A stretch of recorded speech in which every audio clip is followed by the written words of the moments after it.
NFTs are unregulated and any loss from such transactions. Here's the thing about change. It's always happening. Mere fragments of time chipping away little by little at reality as we know it.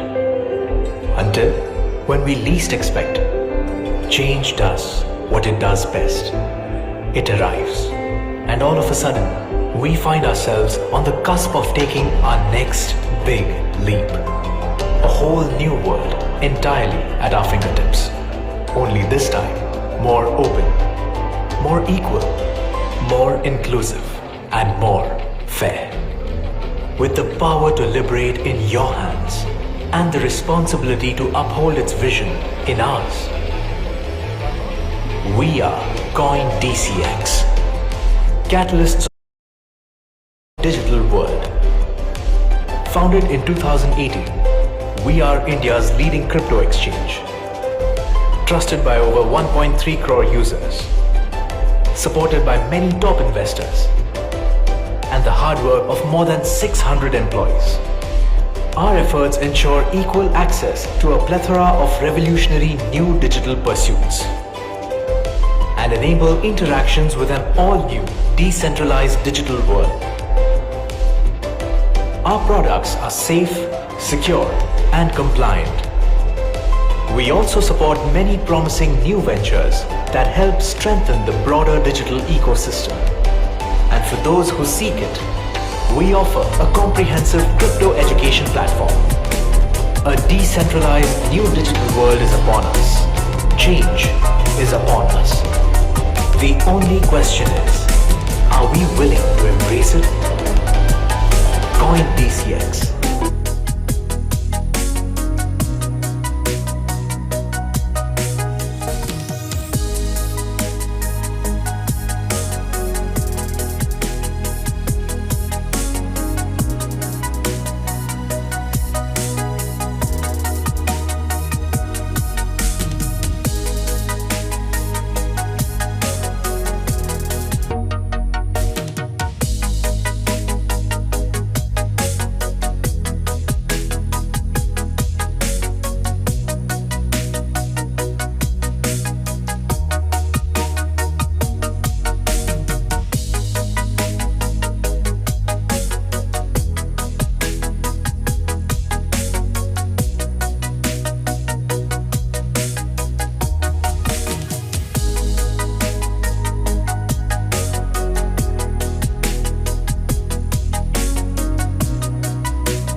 Namaste and a very warm welcome to Namaste Web3 presented by Forbes India and CoinDCX, supported by Bharat Web3 Association.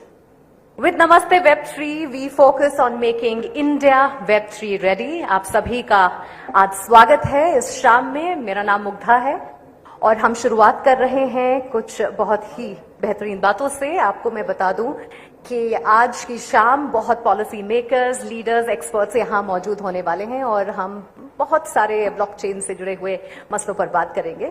लेकिन पहले इंदौर शहर की बात कर लेते हैं. I am so happy to see so many of you here.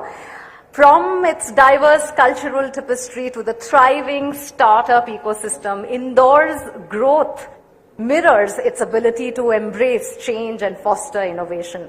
And the city is very well shaping up to become India's next IT hub. In fact, आज मुझे बहुत खुशी हो रही है कि ऑडियंस में इतनी सारी लड़कियां हैं and it's so good to see women interested in this blockchain journey. And अगर आपको पहले इवेंट्स के बारे में मैं बताऊं तो we have been to Ahmedabad, Pune, Bengaluru, Delhi, Hyderabad और हाल ही में हम जयपुर से होकर आए हैं जहां हम सारे इंडस्ट्री लीडर्स को और पॉलिसी मेकर्स को एक ही प्लेटफॉर्म पर लेकर आए. लेकिन यहां पर आने का जो मजा है वो थोड़ा अलग है और उसके बारे में आपको धीरे धीरे पता चलेगा कि क्यों. क्योंकि CoinDCX से जुड़े खास शख्स हैं, ये उनकी सिटी है. सो इंदौर की मेहमान नवाजी के लिए हम उनका भी बहुत बहुत शुक्रिया कर रहे हैं और साथ ही आप लोगों को देखकर यहाँ बहुत अच्छा लग रहा है. Well, let's start. In today's Namaste Web3 Indore chapter we will delve deep into the world of startups and how many of India's successful startup leaders are coming from tier 2 and tier 3 cities. Well, this also reflects the growing influence of the younger generation, known for their ambition, strong work ethics, skills in shaping the country's entrepreneurial landscape. And the new India, as we all say, is being made by these youngsters. Now, during the event tonight, we will explore synergy of blockchain technology and real-world applications with the aim to delve deep into what is driving Web3 adoption and fostering innovation and shaping a decentralized and transparent future. और हम उम्मीद कर रहे हैं कि हमारे बहुत अच्छे conversations हों. अगर कुछ challenges हैं तो उनके solutions हम ढूंढें and we'll do that all together. और इस सभी जो discussions हो रहे हैं उसमें हम उम्मीद करेंगे कि आप भी हमारे participants बने, questions पूछे और अपने comments हमको पहुंचाइए. As I said, we have a fantastic lineup of guest speakers who will be shedding light on transformative potential of blockchain technology.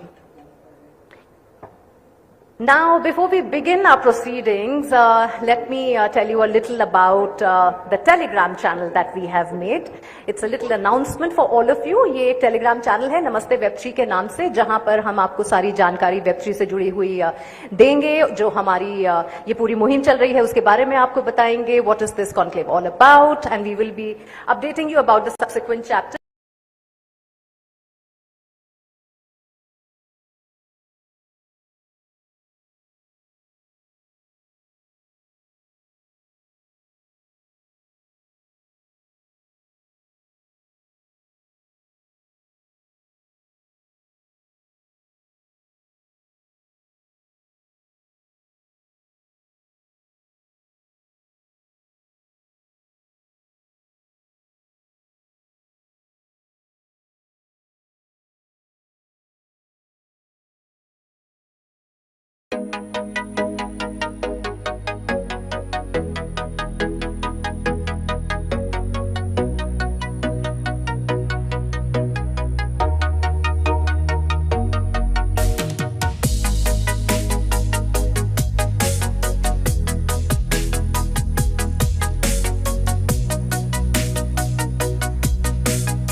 वो मेरे को दिखता है. Like when I talk to people, when I talk to founders here, it's clearly evident, and I have myself been on that journey, and I know the power Indore has to become the next emerging IT hub, technology hub of this country.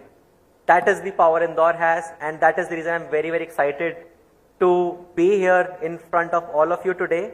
And I am looking forward to hearing the conversation. I think Web3 को आगे ले जाने में इंदौर का काफी बड़ा हाथ होना चाहिए. काफी ज्यादा कंट्रीब्यूशन किया भी है कम्युनिटी. जब भी चैप्टर इवेंट्स होते हैं मैं आता हूँ, काफी एक्साइटमेंट होता है कम्युनिटी के अंदर, और मुझे काफी भरोसा है कि इंदौर से एक नहीं 10-50 यूनिकॉर्न्स निकलेंगे Web3 के. And with that hope and with that confidence I'd like to start the Namaste Web3 Indore session. And it's also special because my parents are here.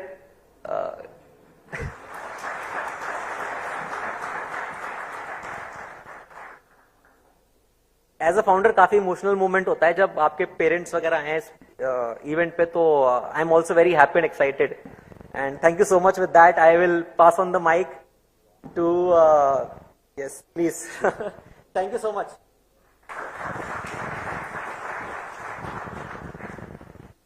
And a big round of applause for the Indori boy who has made it so big, runs a unicorn.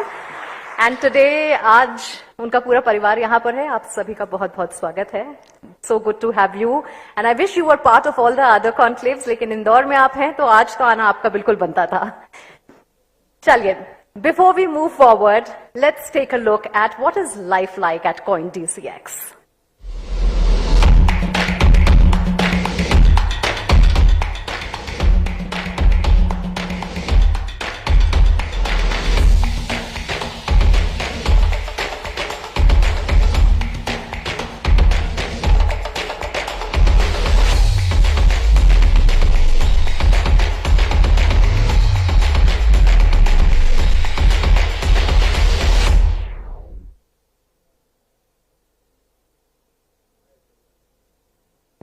All right.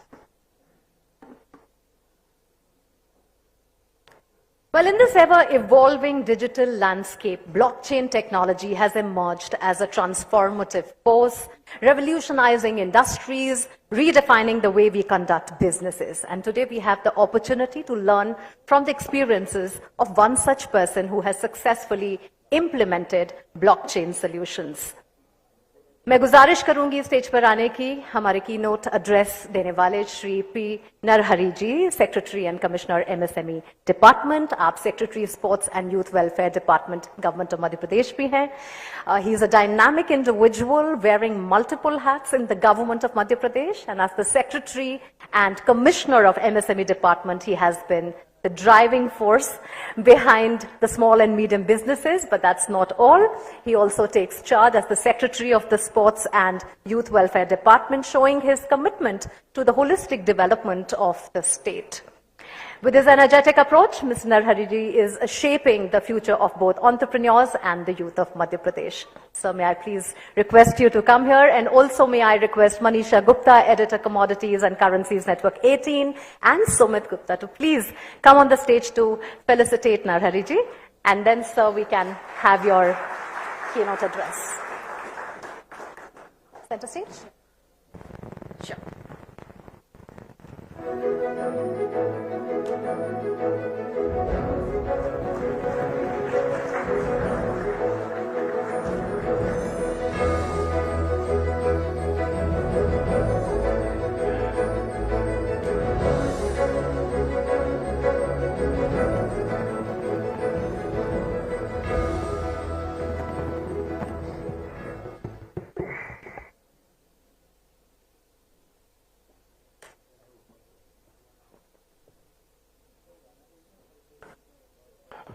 In Indore, you need to tell Namaste, Bhaiya, kaise ho? At the outset, I would like to thank the organizers of this prestigious event, Namaste Web3, on behalf of Forbes India, CoinDCX,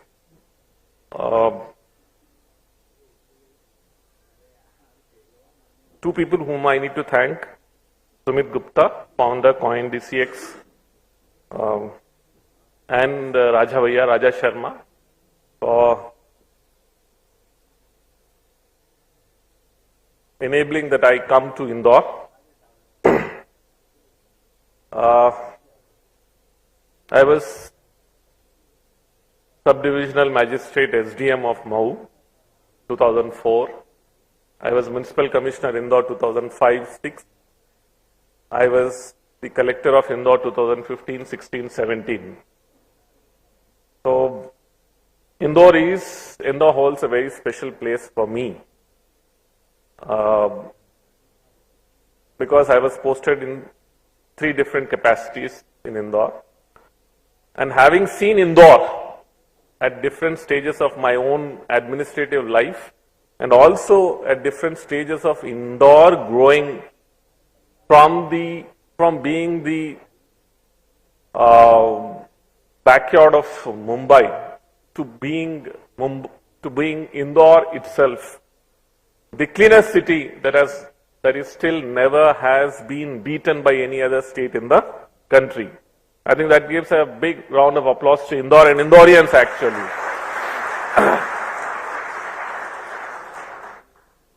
So for many, I mean, I can see that all of you are from Indore, but somebody who's not from Indore. So a lot of it's been more than 6 years plus that I have left Indore as collector. I'm holding different positions at Bhopal as head of the department, as secretary, principal secretary of various departments. But still, people do ask me what is so special about Indore. So I always say that one most important and striking feature of Indore is its people. And I always say that Nelson Mandela in his quotes always says that any place is all because of its people. And so is Indore actually. For those who don't understand what Indore is, and I always say that for anybody who makes this big statements that, I am responsible for what Indore is, I would say they are making a false statement. Indore is all about Indoreans. And the reason why Indore is the cleanest city and the reason why Indore is one of the fastest growing cities in this country is that Indoreans hold a very special place, not only for themselves but also for their place. And I have traveled to more than 15 countries now, and having been in the administrative services, traveling to various parts of the country, when people ask me, when people see me, when we actually talk to each other, even when I go to my native place, and I need to tell you this very clearly, I belong to Telangana, and my mother still lives there, my kith and kin still live there. When I go back there, all my kith and kin or my relatives or my friends still feel that I am still posted in Indore even today, even after having left Indore for more than 6 years. So people do hold with lot of esteem and respect about Indore. So there is huge responsibility on all of us, and it is I'll be using, I'm yet to come to I'm just building the story of Indore actually. So, India is one of the fastest growing economies that we all understand, and I always quote this, we always need to have an idea, and I always say this, you need to know that if you have to go somewhere in future, you need to know where you have come from actually. If you don't know where you have come from, you will never know where you will actually have to travel to. So today, if we have to travel and become the largest economy in this world, and as our Honorable Prime Minister always says, by 2047 we should be the largest economy in the world, and by 2025 we should be the third largest economy by touching about $5 trillion US, it's only possible that we very well prepare ourselves, and most importantly, our IT, our technology growth is at that pace that we are actually thinking of. So as I tell you about the story of India, this is very important that cities like Indore are going to play an extremely important role in the growth story of our country. India cannot touch and cannot become the world's largest economy unless until cities like Indore not only do well, but also shine very well in this growth story of our country. So here I would like to talk about few areas, how and what are the areas where we actually should focus on. What are the things, at least what Madhya Pradesh government is doing their bit in order to ensure that not only Madhya Pradesh, but in various nook and corners of Madhya Pradesh, how cities should grow in the near future. So if you see the global scenario, as far as the digital technologies are concerned, there is an increasing adoption of various of these technologies, and there are few emerging markets, and what I've been able to really understand from the beginning of this session is that there are so many areas like new technologies such as AI, Internet of Things, blockchain, and there are immense such new opportunities which are emerging.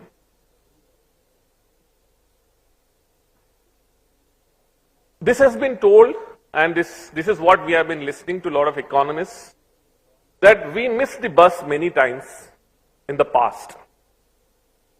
The reason why China is ahead of us, the reason countries like South Korea are far ahead of us, is that they apparently caught the right bus at the right time.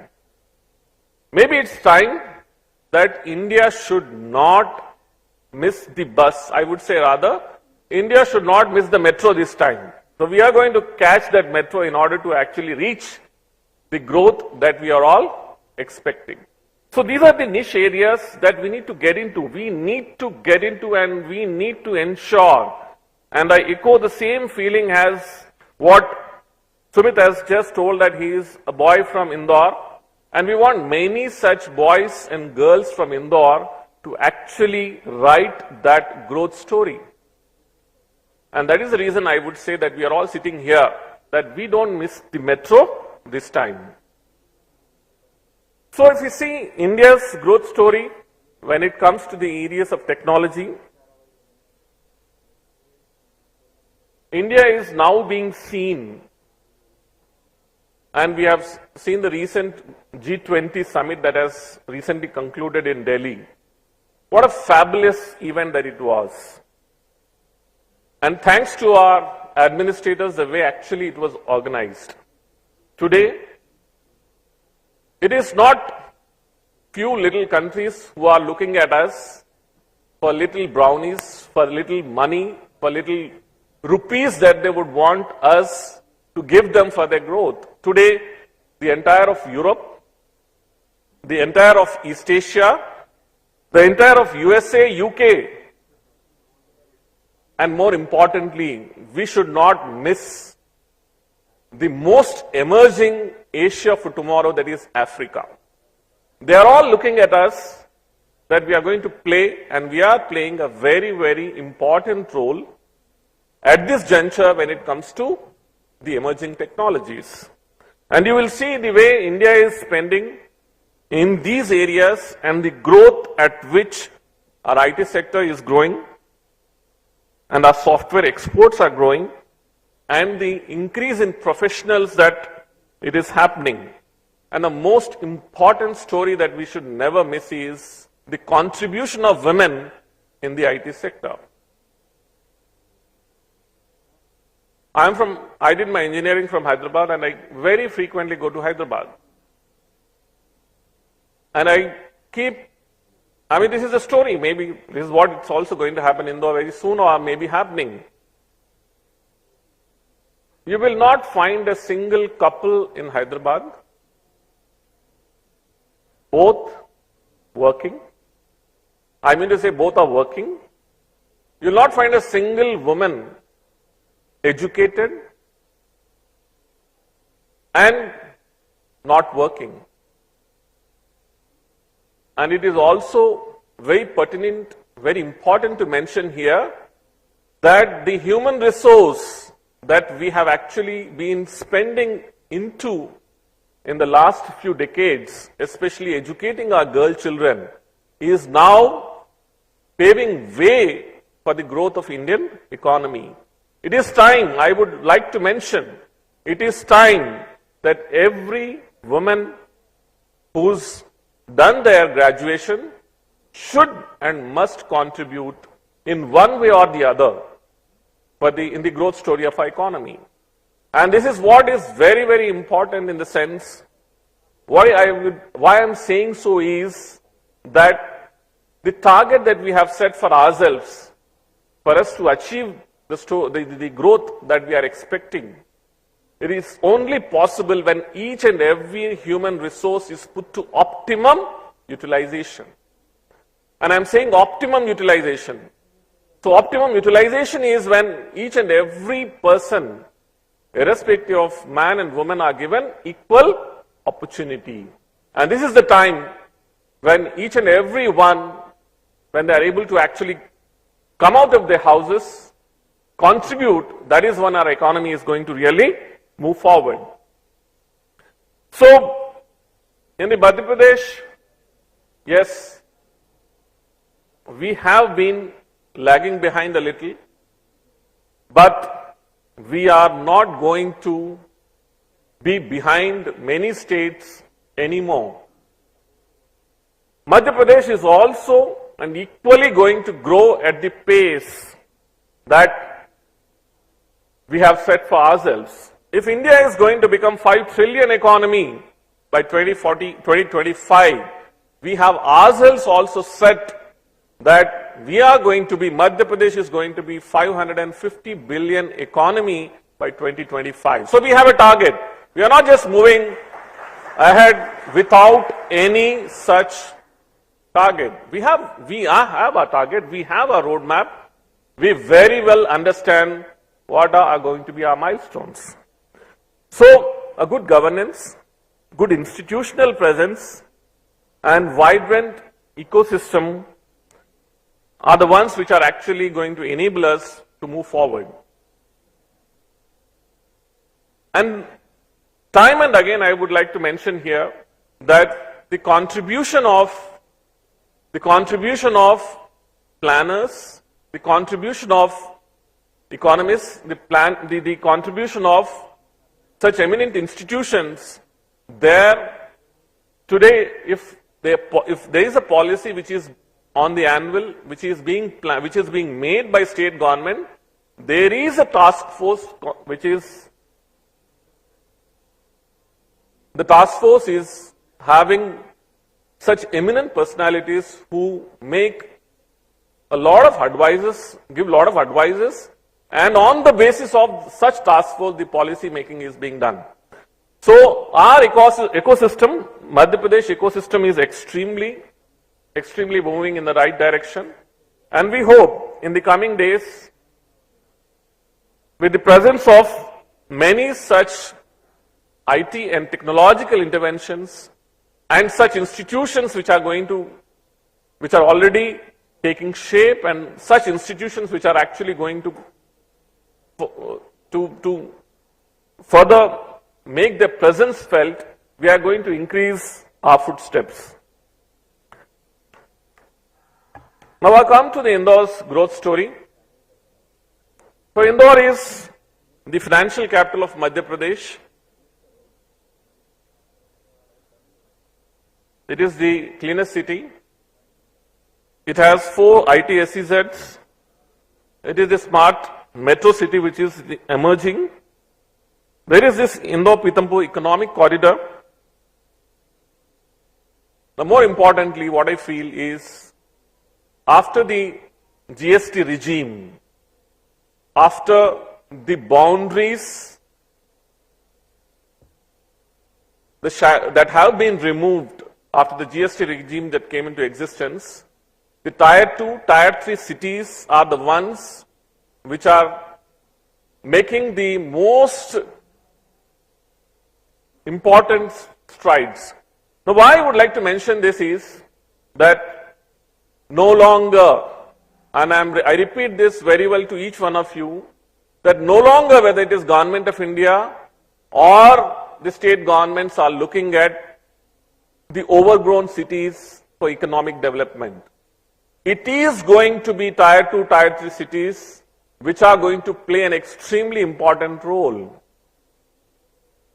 If you see the landscape of our Tier 1 cities as of now, you will quickly find that no longer people are going to stay in the Tier 1 cities for living. It is going to be Tier 2, Tier 3 cities which are very well going to thrive, not only economically, but also for living purposes. Now, this is what we need to understand, and this is the reason I would like to mention that the growth of India is going to be through its Tier 2 and Tier 3 cities, and Indore shines very well amongst all these cities that we look forward to. Indore's technological space, we started somewhere in the back. We have had some of the very well-known, renowned institutions like SGSITS, and later on there have been several such institutions which are actually taking shape.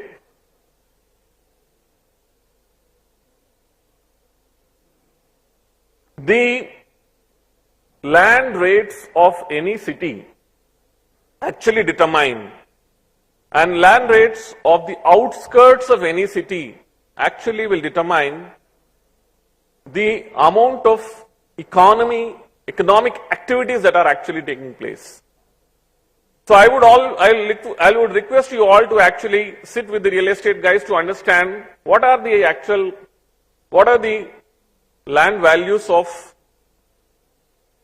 on the peripheries of Indore, periphery of Bhopal, Jabalpur, and try to also look at what are the land values on the periphery of even the Tier 1 cities. That will clearly mention and show to you how the economy of that city is going to be in coming 10 years or 20 years. Cities like Mumbai or cities like Delhi are now actually laying expressways just to commute from the center of the city to the outskirts of the city. Now you can very well understand the economic wastage of time and energy that is actually happening in bigger cities. And this is where we need to look into how Tier 2 cities, Tier 3 cities like Indore are actually going to play an important role in that direction. In the area of startups, and I'm very happy to say that only within a year of the new startup policy that we brought in, and this very place of Indore from where Honorable Prime Minister launched the new startup policy last year, today we have more than 3,400 startups. In comparison to last year, April, May, we were at 1,900 startups. See the contribution of women. We have 45% of these startups owned by women. I was hoping for an applause for women. The Women's Reservation Bill has just been passed in the Parliament, and rightfully so. And as I mentioned to you in the initial part of my discussion, the human capital has to be optimally utilized, whether it is socio-economic or political activities. Everywhere there has to be presence of both the gender. So 45% of Madhya Pradesh startups are owned by women. Indore alone has nearly 1,239 startups, and you can, in comparison, see that out of 3,400, more than 1,200 belong to Indore. So there are a lot of ideas, innovation, and there is a lot of flight of people with ideas and innovation moving to city like Indore for better opportunities, and that's what it happens. You'll find that young boys and girls with a lot of ideas, innovation are moving from smaller towns of Madhya Pradesh to Indore, only to see to it that their ideas are properly incubated, they get better investors, there are better people who can guide them, mentor them for their startups to grow. So we are spending a lot of time and energy, and we have also brought in alternate investment funds, and many new ideas are being brought into to ensure that our startups really grow. We are not behind any other state or any other city of this country. So there is a startup park which is coming up in Indore. There are the IT park, the units of 3 and 4 are going to be established very soon. And this is how the Indore startup park is going to look like when it is completed in near future. The new IT parks units are going to definitely come up. Most important thing that I would like to mention here is the proposed new ITES, ESDM and data centers policy, which is going to be approved by the Cabinet of Madhya Pradesh very soon. And I would like to tell you in advance that this policy is like the MP startup policy, extremely advanced, extremely IT friendly, and also if you see the upcoming areas like data centers, why city like Indore or cities of Indore or outskirts of Indore, outskirts of cities like Jabalpur or Gwalior or Bhopal or Ujjain are going to be really a better place in comparison to places like outskirts of Mumbai, how it is going to be more economical or how it is going to be better from a utilization point of view. We have incorporated all those suggestions from the relevant industry guys, and you will find that this policy will be another watershed in the area of IT, ITES, ESDM in Madhya Pradesh and in our country. And people will definitely talk about the way it made a lot of waves when it comes to the startup policy of Madhya Pradesh. The Madhya Pradesh IT policy is definitely going to be a watershed in coming days. I thank you for giving me this opportunity and allowing me to speak and express my views. I once again thank organizers for this wonderful event, and I do wish that we are extremely accessible when it comes to ideas, innovation, policy initiatives, policy changes. I like each one of you to come forward. Let us know what better interventions we can make to ensure not only Indore, Madhya Pradesh and also India become the most sought after place when it comes to IT in the entire world. Thank you so much.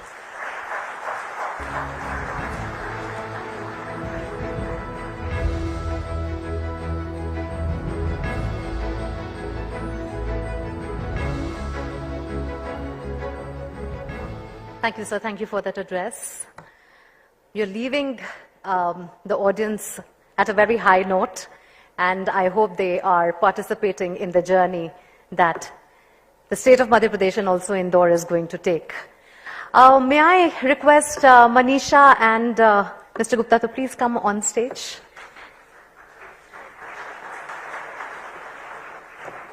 Sumit, can I have you? And the entire CoinDCX team, if they are around, all of you. And of course, for the guest of honors. Please put your hands together for Sumit Gupta's lovely family who's here. Ma'am, please come. We would love to have you here for a photo opportunity with the team.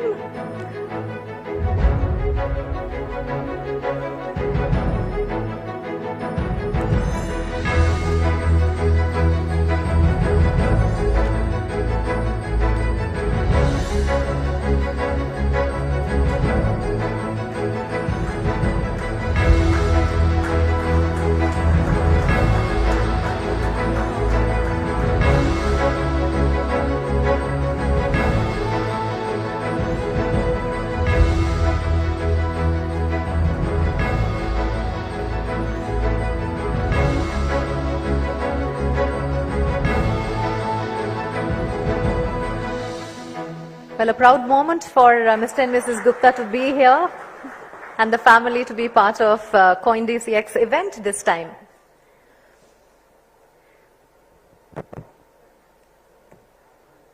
All right, now this evening we have several panels for you and fireside chat as well, where industry leaders will delve into an array of subjects across the Web3 realm. But before we proceed to our first panel, I have an exciting announcement to make. CoinDCX is one of the leading Web3 players in India, you all know that, and it always organizes the biggest Web3 event of the year, जिसका नाम है Unfold 23. Now, Unfold event का नाम है और Unfold 23 के बारे में अब मैं आपको बताने जा रही हूँ. Unfold 23 एक global event है जिसमें ब्लॉकचेन को कैसे प्रमोट किया जाए, वेब3 की बात कैसे की जाए, क्रिप्टो इकोसिस्टम को कैसे डेवलप किया जाए और कैसे इन्वेस्टर्स, डेवलपर्स, ब्लॉकचेन एंथुसियास्ट्स को सबको एक साथ एक मंच पर लाने की कोशिश की जाए. ये लॉन्च हुआ था 2022 में और ये एक मैसिव सक्सेस था. This was a big event and we had fantastic speakers like Balaji Srinivasan, Sandeep Nailwal, Shailesh Lakhani and Hemant Mohapatra who shared their insights. Well, this year, Unfold 23 is going to be bigger and better, and the event will feature the world's largest multi-chain, multi-protocol hackathon with over 1,000 developers. Additionally, there will be about over 100 booths highlighting various products and projects, offering a glimpse into the latest innovations in the industry. So all of you, please mark your calendars and do not miss the chance to be part of the most significant and premier Web3 event of the year. और एक अच्छी खबर ये भी है कि आप लोगों के लिए एक special discount है. So there is a special discount of rupees 500 for Namaste Web3 attendees. So make sure you are using a code which goes by NW500. And we'll tell you a little more about Unfold before I introduce you to the QR code that you can quickly scan for your discounts. All right, let's see.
So there you go, 19th to the 21st of October, Bengaluru. You can scan the QR code and register for Unfold 2023 and get the early bird discount that we spoke about. All right. I see phones up. Are we good to go? Super. So now, ladies and gentlemen, it's time for the first session of the evening. And the topic for the conversation is entrepreneurship in the Web3 era.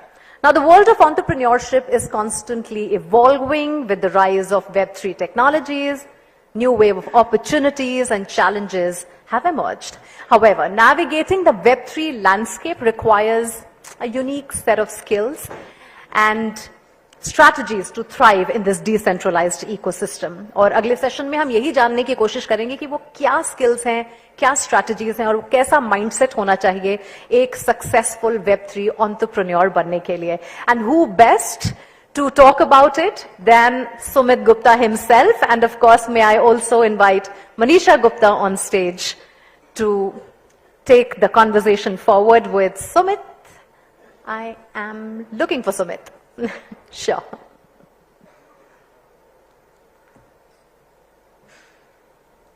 All right, in the meantime, Telegram channel आपको मैंने बताया उसके बारे में. अगर हमारे पास Telegram channel का QR code आ जाए तो फिर हम फटाफट से वो देख लेते हैं.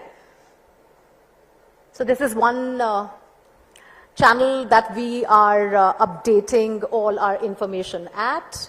You all can scan it and we will let you know about our upcoming programs and all the conversations really that are happening around the theme of blockchain.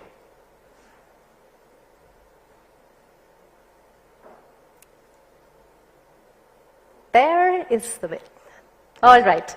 Manisha, Sumit, take over.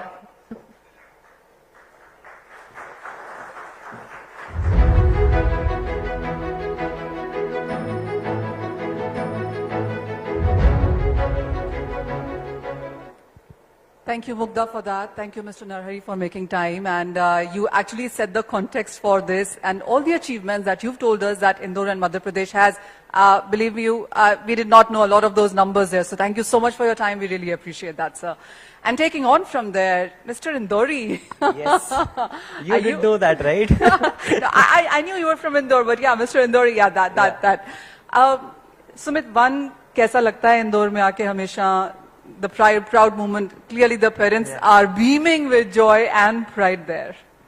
Indore is very close to my heart. Actually, काफी दिल के करीब है और I think people know that already. A lot of my friends know how much I love Indore and I have been very vocal about it on various social platforms as well. I love the food. I love the people. I love the vibe of the city.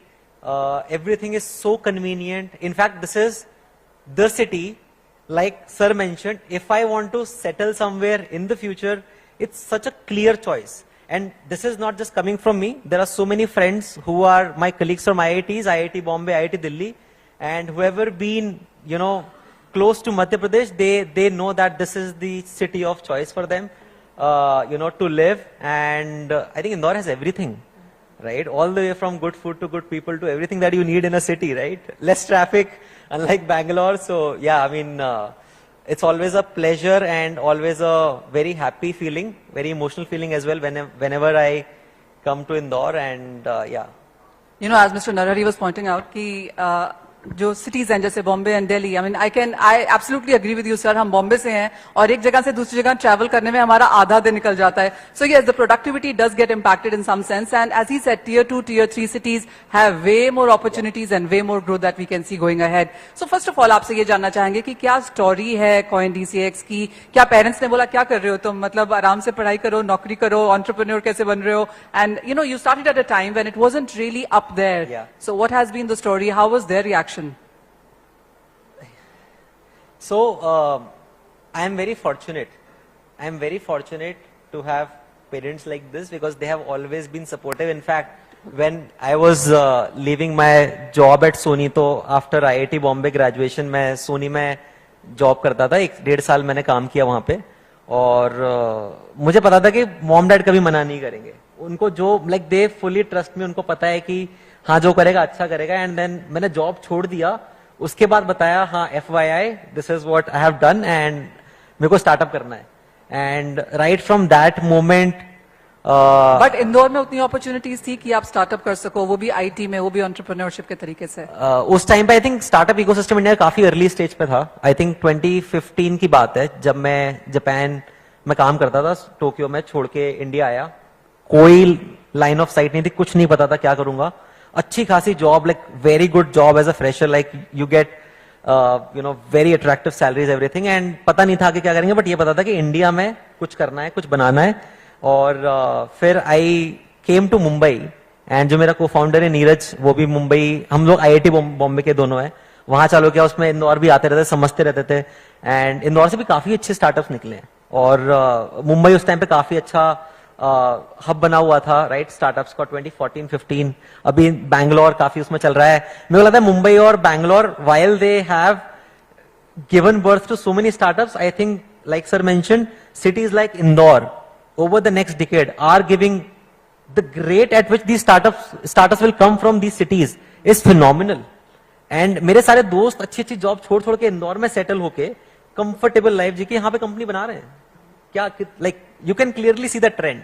सो वहां से I think family काफी supportive. कभी, because see when you are working in a field like Web3, you know, blockchain, crypto, it's so complex.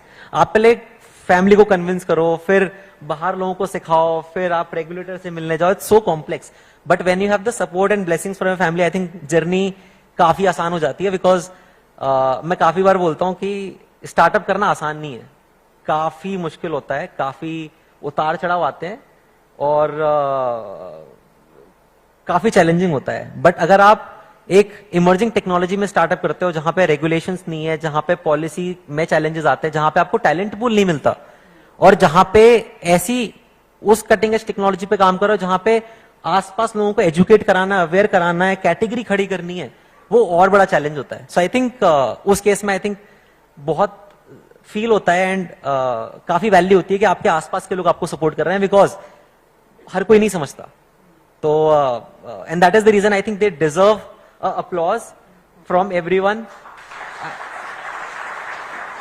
Well, absolutely. I mean, as you said, कि उस time पे startups करना बहुत मुश्किल था, but Mr. Narhari, the kind of numbers that you have posted, nearly 4,000 startups, and with the kind of regulations and support from government that we've seen coming in, I'm sure things are much better right now, especially for the new technologies here. Absolutely, absolutely, and काफी अच्छा लगता है देख के कि 5 साल पहले लोग कैसे टेक्नोलॉजी को देखते थे और आज कैसे देखते हैं.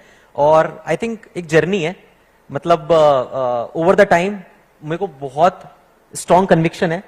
एंड नाउ तो we know, like in G20 regulations there is a clear cut sort of consensus that globally regulations आने चाहिए, and I think that is the right way forward, right? Every new technology has both sides, and it's important to regulate it and have the guardrails in place ताकि उस technology का सही मायने में use किया जा सके. And I think Web3 is such a powerful technology. I think we will have one discussion. But मेरे को लगता है कि इंदौर का, like sir mentioned, real estate market is very fast, growing so much so that I know my friends in Bangalore who want to invest in Indore. But कैसे करें?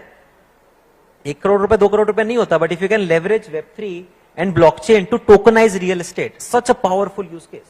Such a powerful use case. Anywhere in the country will be able to invest in Indore and get upside out of it, right? It just opens up a lot of possibilities. Every real estate transaction is so inefficient right now. It takes days, and such a lengthy process takes 5%, 8% of the cost. Like billions of dollars can be saved every month by just adopting blockchain technology and putting it into these systems, right? I think I'm very excited about that. So, you know, the thing that is said is that to confirm, rather to convince a traditionally run company to tell them to come to blockchain, single company would not come for that. उनको होता है कि पूरा value chain वहां पर shift हो. And in any case कहा जाता है कि जो भी नई टेक्नोलॉजी होती है, blockchain for that matter, is a long term technology. It will take its own sweet time. How have you seen the progress? What's your sense on where are we headed? I think very, very important question, and the simplest way to understand that would be आप 20 साल पहले सोचो internet कैसा था, right? And I keep giving this example because when you see that, you will start realizing कि कितना time लगता है किसी टेक्नोलॉजी को अडॉप्ट होने में, और उस 10 साल के पीरियड में कितना ज्यादा इंपैक्ट वो क्रिएट कर सकता है. 20 साल पहले whenever we did any transaction, everything was offline, all the way from booking bus tickets to even getting an auto outside your, if you want to go to a railway station, आपको बाहर पहले bike से auto लेके आओ घर पे, फिर आपको मिलता था. That's your childhood?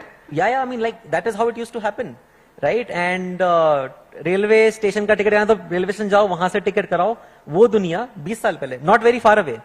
I still remember when I got the computer, telephone के मॉडेम से कनेक्ट करके फिर वो एक आता था कनेक्टिंग टू द इंटरनेट, फिर 5 मिनट वेट करो, फिर इंटरनेट चलता था. तब से लेके आज same internet, same communication protocol enables you to do everything that you can imagine. कुछ भी दुनिया में हर चीज आप अपने मोबाइल से बैठे बैठे कर सकते हो. 20 साल का अंतर है, ज्यादा अंतर नहीं है. वर्ल्ड ऑफलाइन से ऑनलाइन हुआ 20 साल के अंदर. Everything, pretty much everything is online. Companies who were doing offline have now online presence, so much so अगर आप ऑनलाइन नहीं हो तो you are going to get disrupted. You will become irrelevant. Similarly, I feel in the Web3 world, right now we are building the infrastructure layer of it. Infrastructure that solves for scalability. कि कल को अगर कोई Web3 application आएगी which is built on internet leveraging blockchain technology, वो उस application पे millions of transactions per second कैसे होंगे? That is scalability problem. I think we have pretty much solved it. I think the fees is going to get lower with the proof of stake. I will not go into the technicalities of it, but that is a solved problem now. Scalability is solved. User onboarding, because कितने simple आप use कर सकते हो वो भी solved है. तो मेरे को लगता है कि अभी एक ऐसा पॉइंट चल रहा है जहां पे जैसे ऑफलाइन टू ऑनलाइन बिजनेसेस बने थे, ऐसे off chain to on chain, basically blockchain पे बिजनेसेस आएंगे. And over the next 5-10 years we will not realise कि अच्छा पीछे ब्लॉकचेन है. Just like we don't realise what a TCP IP protocol is when we still use the internet. Similarly आप blockchain से interact कर रहे होगे, but the value that blockchain unlocks वो आपके सामने रहेगी. वेरी सिंपल वे में I think we are just about to enter that. And regulations, because अगले 2 साल के अंदर मेरे को काफी स्ट्रॉन्ग कन्विक्शन है कि रेगुलेटरी क्लैरिटी बहुत जल्दी आ जाएगी, 2 साल के अंदर आ जाएगी. उसके बाद आप देखोगे exponential growth and any country और एनी सिटी और any geography which leverages this at the right time. जैसे इंटरनेट के टाइम पे आपने सही लेवरेज कर लिया उसको, those places are going to get that exponential uptick.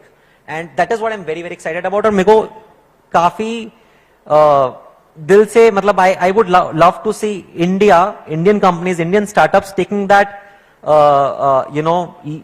jump and rising as a global Web3 superpower, and that's something that I feel India can very well do. And cities like Indore, the entrepreneurs of Indore can very well play a big role in that. You know, Sumit, with Web3, we've been to so many cities and states now. We've done Gujarat and we've done Rajasthan and we've done Delhi, and we've had state ministers, union ministers, lawyers, and, regulators also come in on stage and talk to us. And while everybody is very bullish and we've seen so much work done in every state, what is it that you are waiting for in sense of a regulatory approval? Would you say when we talk about tokenization, it still is an underexplored area? Yes, I think lot of these things are still at the early phases, and all of that will come from experimentation. When 4 young boys come together, try to solve a problem, they will fail. Probably they will not get it in the first go, but they will try again, because fundamentally the technology has value. Nobody can argue, like 100% clear. But the approach to solve that, right, may take certain attempts. It's okay.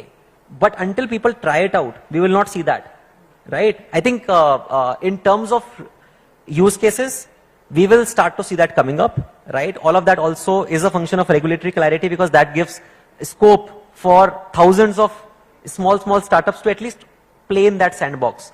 I think we have been early. We have done a lot of work in terms of talking to the policymaker, trying to educate them about the potential of blockchain. But I think when you see that, then you start seeing a uptick.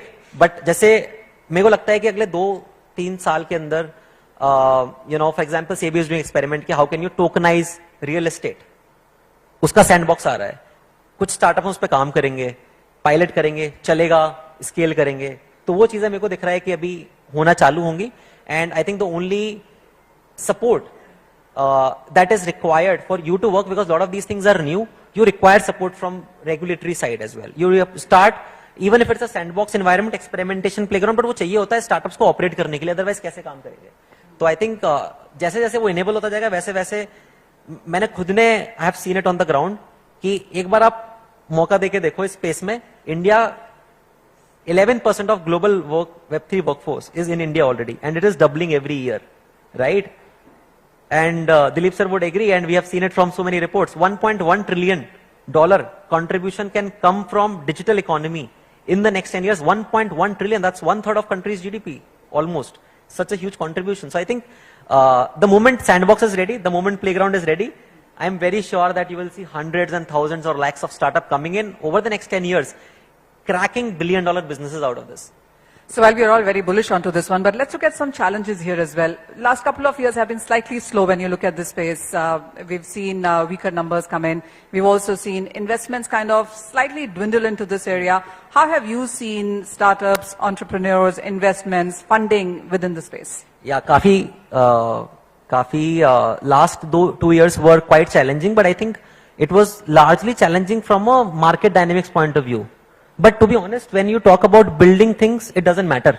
Of course, it serves as a fuel, but last 2 साल में जितने अच्छे serious startups आए हैं ना, crypto के अंदर, Web3 के अंदर, उतने मैंने नहीं देखे. And I think we have Mr. Mitra Bhargav ji here. Thank you so much for coming.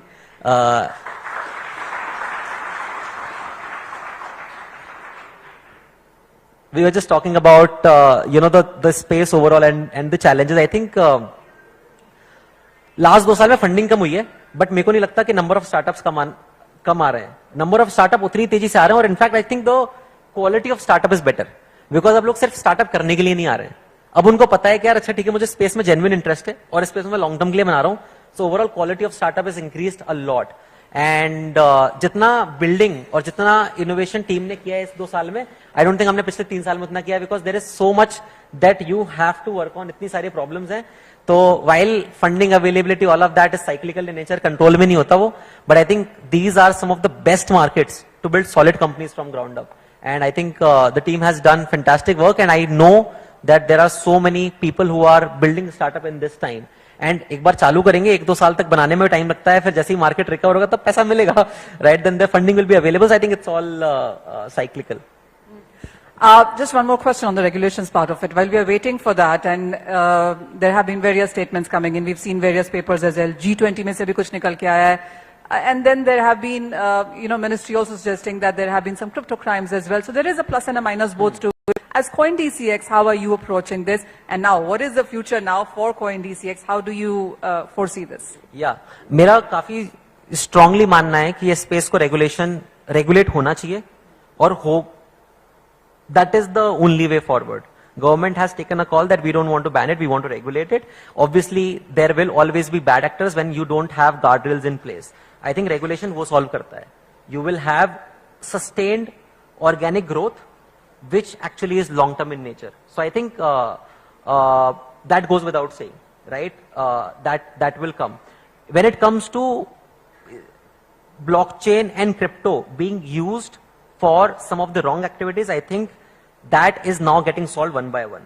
If you look at the stats, and I can tell you a lot of people will be shocked, there are way lesser crimes or way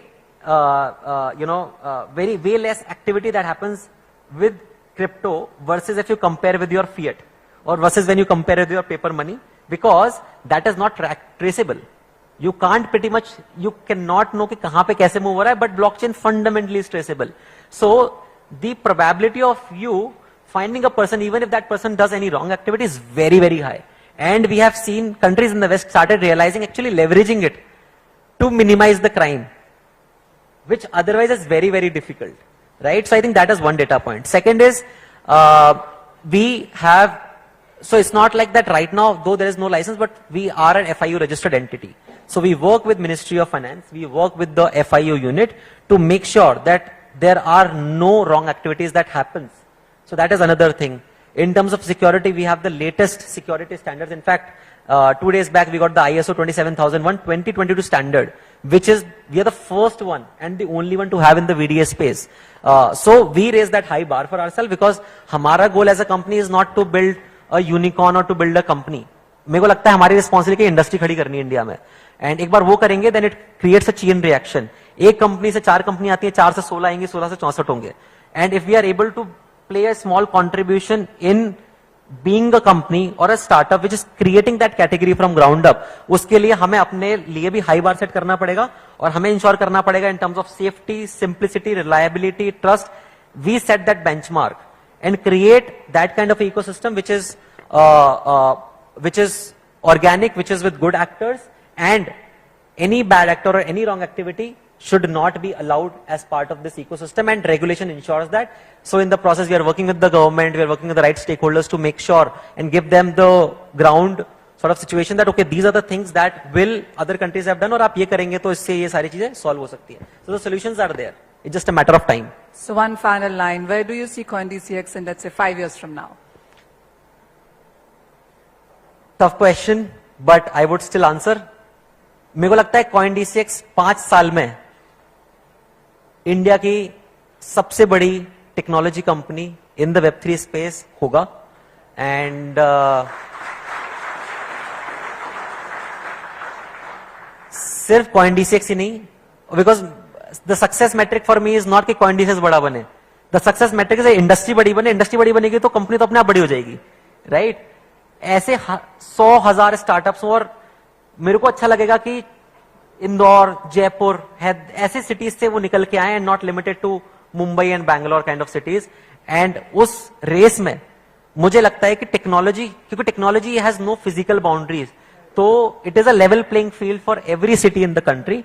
and I would love to see CoinDCX playing an active role in shaping that world where India will get to a $5 trillion economy, and the digital world contributing 1.1 trillion out of that, and Indian startups, if not $550 billion, but at least $100 billion or $200 billion to that number. That would be a good feeling.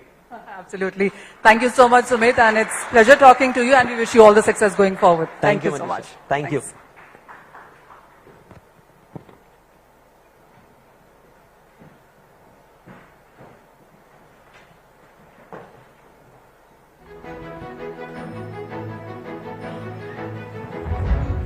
This is such an inspiring interaction. I'm sure यहाँ पर audience में ऐसे कई लोग हैं जो कि सोच रहे हैं कि जिन वो 4, 16, 64 कंपनियों की बात सुमित कर रहे हैं, शायद उनमें से कई कंपनीज को शुरू करने वाले यहाँ पर मौजूद हों, और आज एक ऐसा इंस्पिरेशन लेकर जाएं कि आने वाले टाइम में to get on this journey you can all come together and learn a lot, and also learn a lot via these conclaves and conferences where we are trying to bring to you all the experts and all the information that you need to get on this blockchain and Web3 highway. All right, quick announcement, Telegram channel. जिन लोगों ने नई QR code scan किया है, quickly do that. We have that, and then I want to proceed with our chief guest. All right, so this is the Telegram channel for Namaste Web3. You get all the information here. You join us. You get to know about all our subsequent chapters. हम क्या कर रहे हैं, अभी तक क्या हुआ है, क्या होने वाला है, and Unfold 23 के बारे में भी आपको सारी जानकारी यहाँ से मिलेगी. All right. Let's talk about the internet industry, which has seen significant growth in the recent decades. और जैसे कि सुमित ने बोला that 20 साल में इंटरनेट कहाँ से कहाँ पहुँच गया है.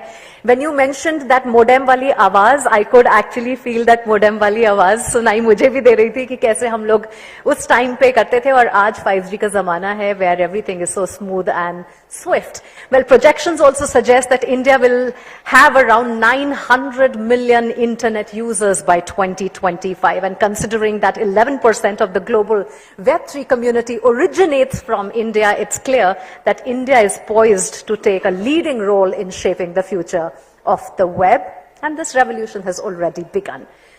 To talk more on the future of Web3 startups from Indian cities like Indore, हमारे खास मेहमान हमारे साथ जुड़ गए हैं. May I please welcome on stage Shri Pushyamitra Bhargava साहब, मेयर हैं आप नगर निगम इंदौर के. आपका बहुत बहुत स्वागत है. Can I please have you here, sir? Sumit and Manisha, can I also have you on stage for the felicitations before sir begins his address?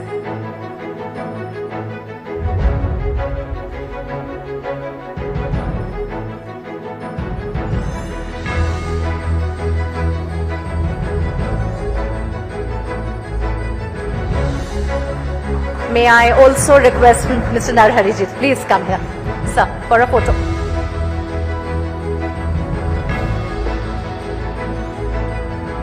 Can you please have a photo?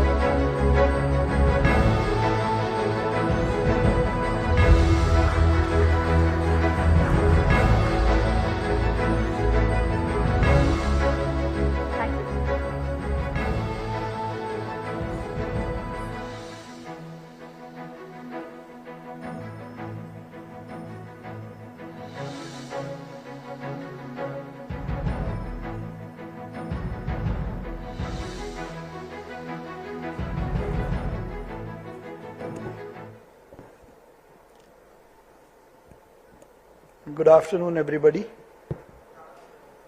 It's really a matter of great pleasure for me to have words about the Web3 technology, because there was a time when I was begging to my parents for a computer, that too a desktop, to learn what is internet or the ways to interact by means of e-technology.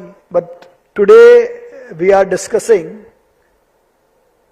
the future of Web3 technology, and it becomes more important when it not only governs the financial, economical aspect, but it even regulates your thought process. The more important is the thought process which we adopt, because this Web3 era or Web3 technology is all about interacting with the internet. It is not only using internet, it is all about how we interact with the internet.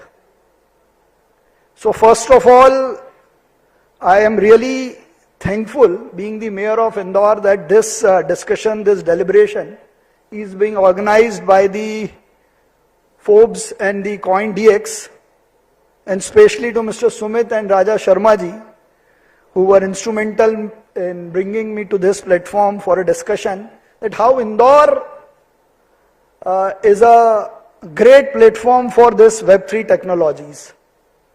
As you all know, और जैसा प्रधानमंत्री जी ने भी कहा है कि इंदौर एक दौर है. आप में से शायद सब लोगों को नहीं पता होगा कि प्रधानमंत्री जी ने ये बात क्यों कही थी.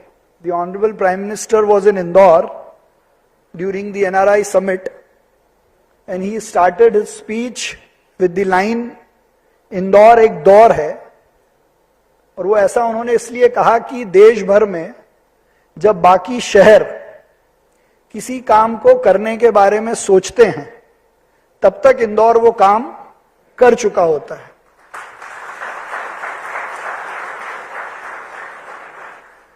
And it was not the only saying by the Honorable Prime Minister, we live by the example. Bharat का सबसे स्वच्छ शहर, भारत में स्वाद की राजधानी, भारत में सभ्यता और संस्कृति का केंद्र. आपके लिए बिजनेस पॉइंट ऑफ व्यू से देश के दिल में ये जगह है. आप उत्तर, दक्षिण, पूर्व, पश्चिम से कहीं से भी जल्दी से इंदौर आ सकते हो. What I am pointing out is the location of Indore.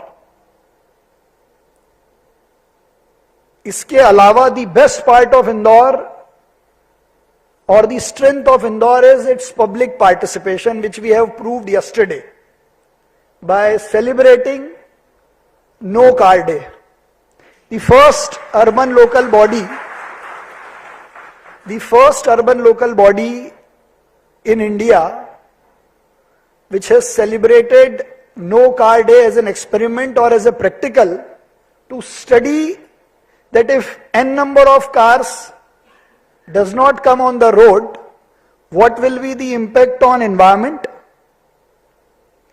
What will be the preparations to be done by a public transport company or by the urban local body to prepare itself for the public transport in case the Honorable Chief Minister is inaugurating the metro rail on 30th of this month itself, or to prepare itself for the traffic management. So this is the strength of Indore. By giving one more example about our strength or the potential of Indore, we are the first urban local body in India which has come up with the green bonds. You might have heard about the public issues issued by the private companies and the public companies, but you might not have heard about the green bonds by an urban local body or by a Nagar Nigam or a corporation. With a plan to start a solar plant 70 kilometers away from Indore, we decided to issue public bonds, and that was the first green bond in India, and we got the approval of SEBI on the same day when the Honorable Finance Minister was reading the budget speech and mentioning thrice that the urban local bodies should come up with the public issues, and we were having the approval of SEBI. And now you won't believe, the issue was for 244 CR. How much? It was for 244 CR, which closed in 3 days, and the total subscription was 721 CR. And recently the SEBI has published the final data, and the best part is, for the development of Indore, for the green bonds of Indore, almost every state of India has made the investment. All 28 states has made the investment. So now coming to the topic of the Web3 future and the platform of Indore, we have almost 3,000 plus startups in Madhya Pradesh, and we are the first state in Madhya Pradesh to come up with the startup policy.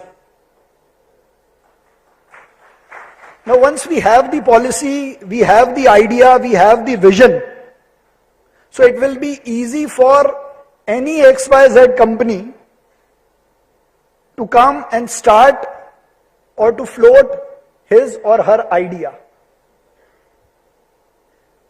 Being from a legal background, the only challenge which I look or I can foresee is the lack of actual regulation or actual regulating bodies from the point of view of having a regulation which is right now under process. The data protection law, the amendments in the information technology law.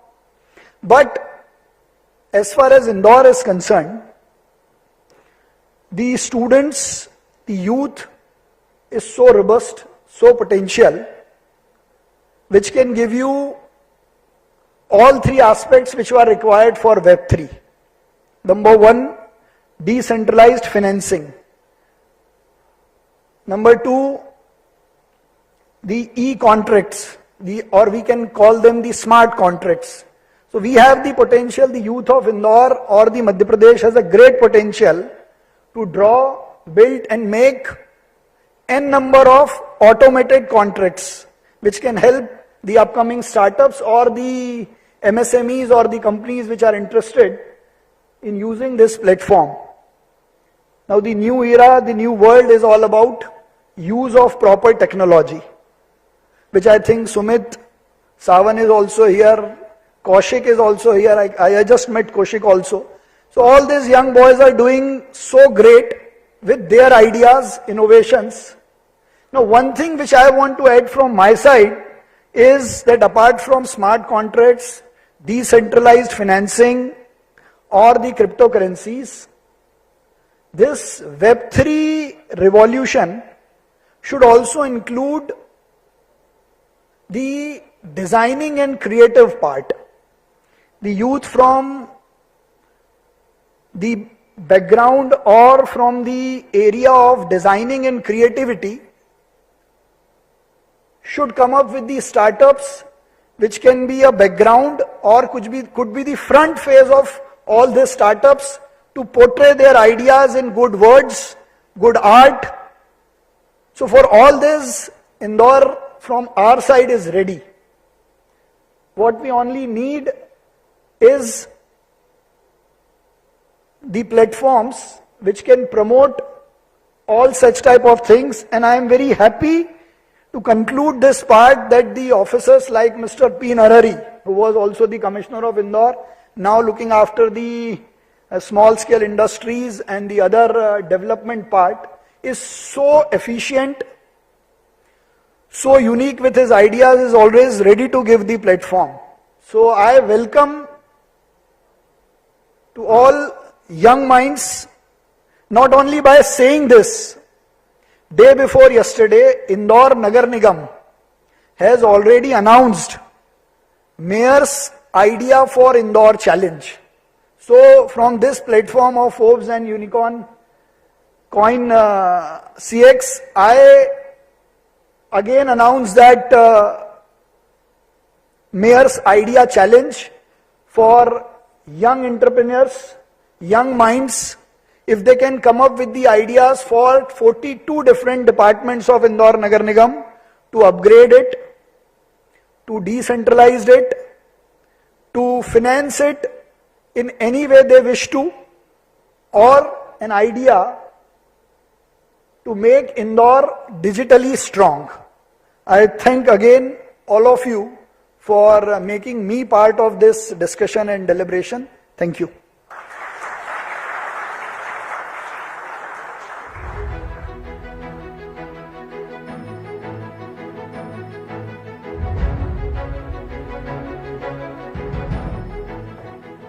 Thank you, sir. बहुत बहुत शुक्रिया. Mr. Shenoy wants to come and say something.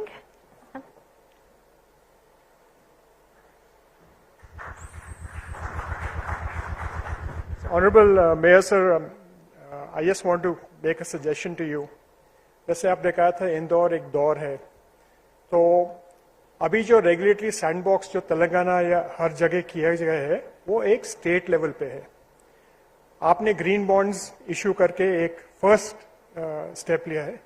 आप जो idea का hackathon है, how do you use blockchain and वेब3 technology to improve efficiency and get funds at a city level? अगर आप ऐसे हैकाथॉन करें, I am sure Sumit will be happy to take the lead in organizing it in Indore. You can actually revolutionize what is happening here. When Sir Narari was presenting, he said that Indore is already digital, right?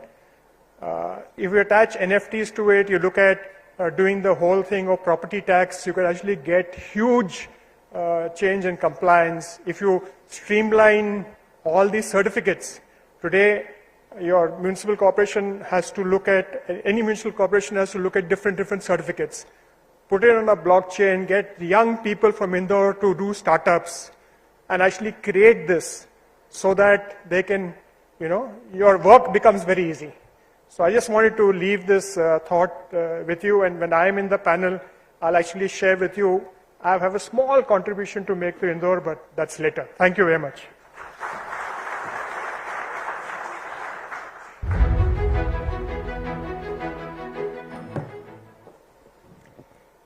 All right, time now to move to our first panel discussion, which is about Web3 and entrepreneurship.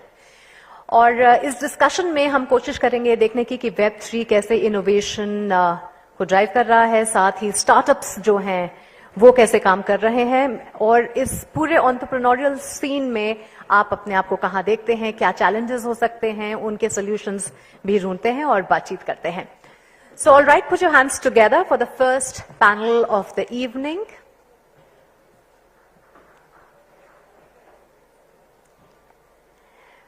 May I request Manisha to come on the stage to moderate this session. And for this panel, please put your hands together for Dilip Shenoy, Chairman Bharat Web3 Association, Kaushik Bhargav Mutte, co-founder and CTO Zoth.io, Ankush Tiwari, co-founder ZBlocks, and Aritra Sarakhel, director and founding team AMQ.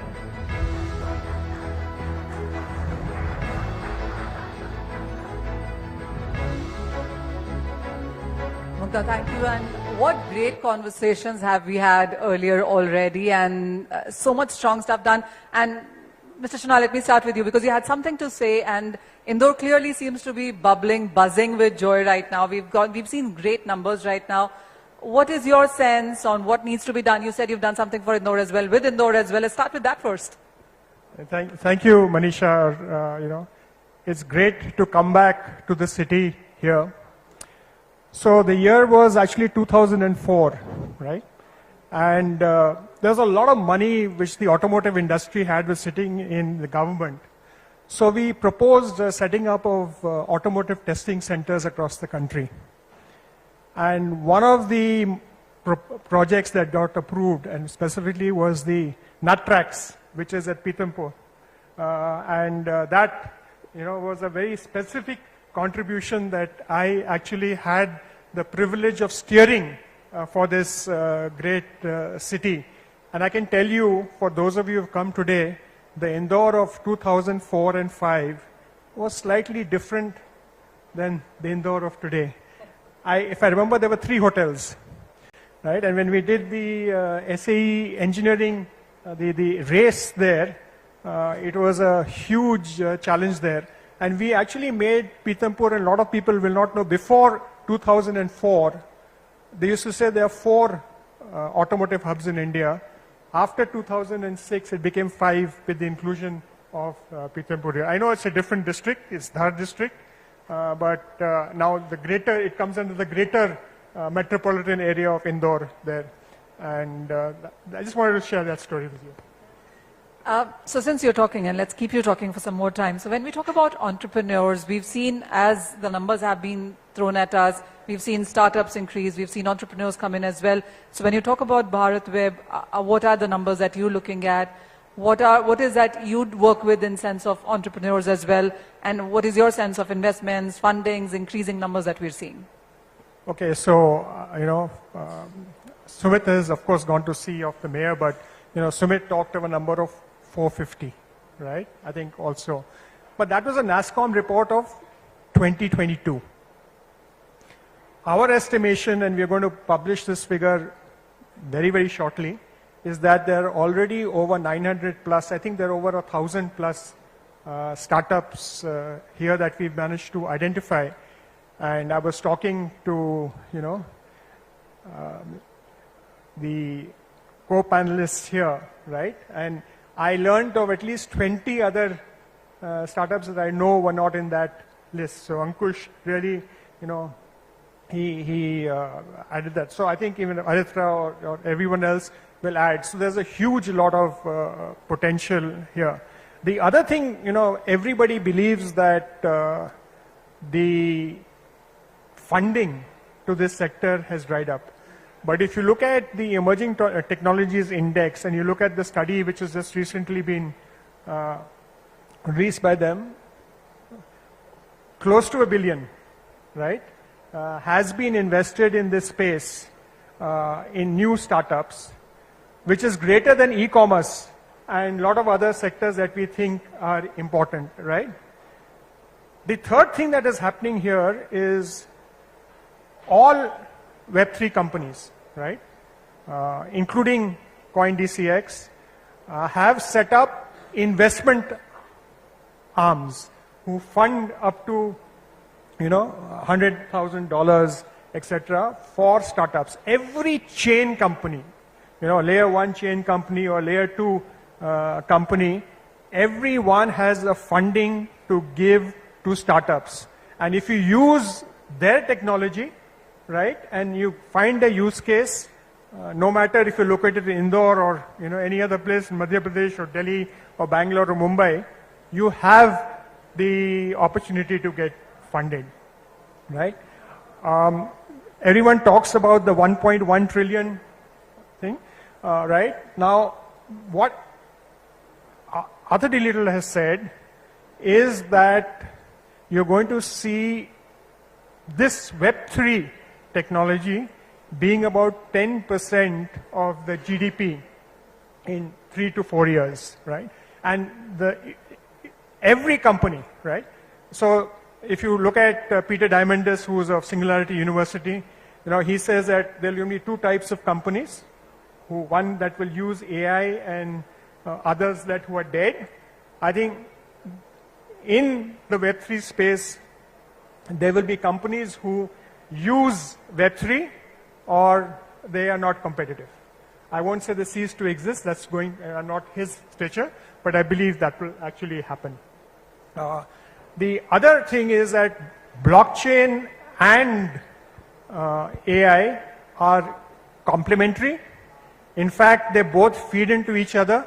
One challenge with AI is that you can't trust it because it can create an avatar of all of us sitting here and do a parallel discussion happening there which you don't know about. But if you use blockchain at the back end, that will not happen. Okay? So, and similarly, you know, blockchain is all about smart contracts, right? And, you know, how do you hack? You can use AI to predict hacks and, you know, strengthen blockchain. So, and both these sectors, right, are today growing at a CAGR of 39%, which is the blockchain, and 47.9%, I think, is AI. And they're going to both grow. And like what Sumit said in the last, when you were having the chat with him, if this sector grows, and if people in this room actually participate in it, and we have the regulatory clarity, we will see a disproportionate value of the global ecosystem actually happening in India. And that is the potential that all of us in the room have the ability to contribute to. Well, absolutely. We've seen stronger numbers and absolute strong convictions happen here. But let's talk to other panelists as well. And Kaushik, let me start with you. You know, entrepreneurs, startups, those numbers are strong. And the numbers that Sumit and the honorable guest and Mr. Shenoy also seem to be throwing up. One, what's your take on all of these numbers? And, you know, there still are a lot of uncertainties. I mean, we are betting on very strong inclusion from here on. But from where we start right now, how would you look at an entrepreneur? What would you say needs to be done in this space? And what are the numbers that you're working with? Yeah. So from my point of view regarding entrepreneurship in Web3 space, I think India is anyways leading. Like recently, there was Token 2049 going on, and you see tons of Indian startups, not just, you know, going there attending, but they are flag bearers in several, especially infrastructure plays, right?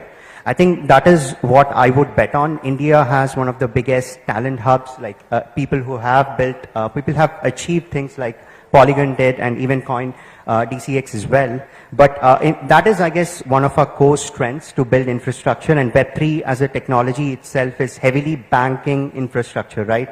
And we as builders have the biggest opportunity out there in the world.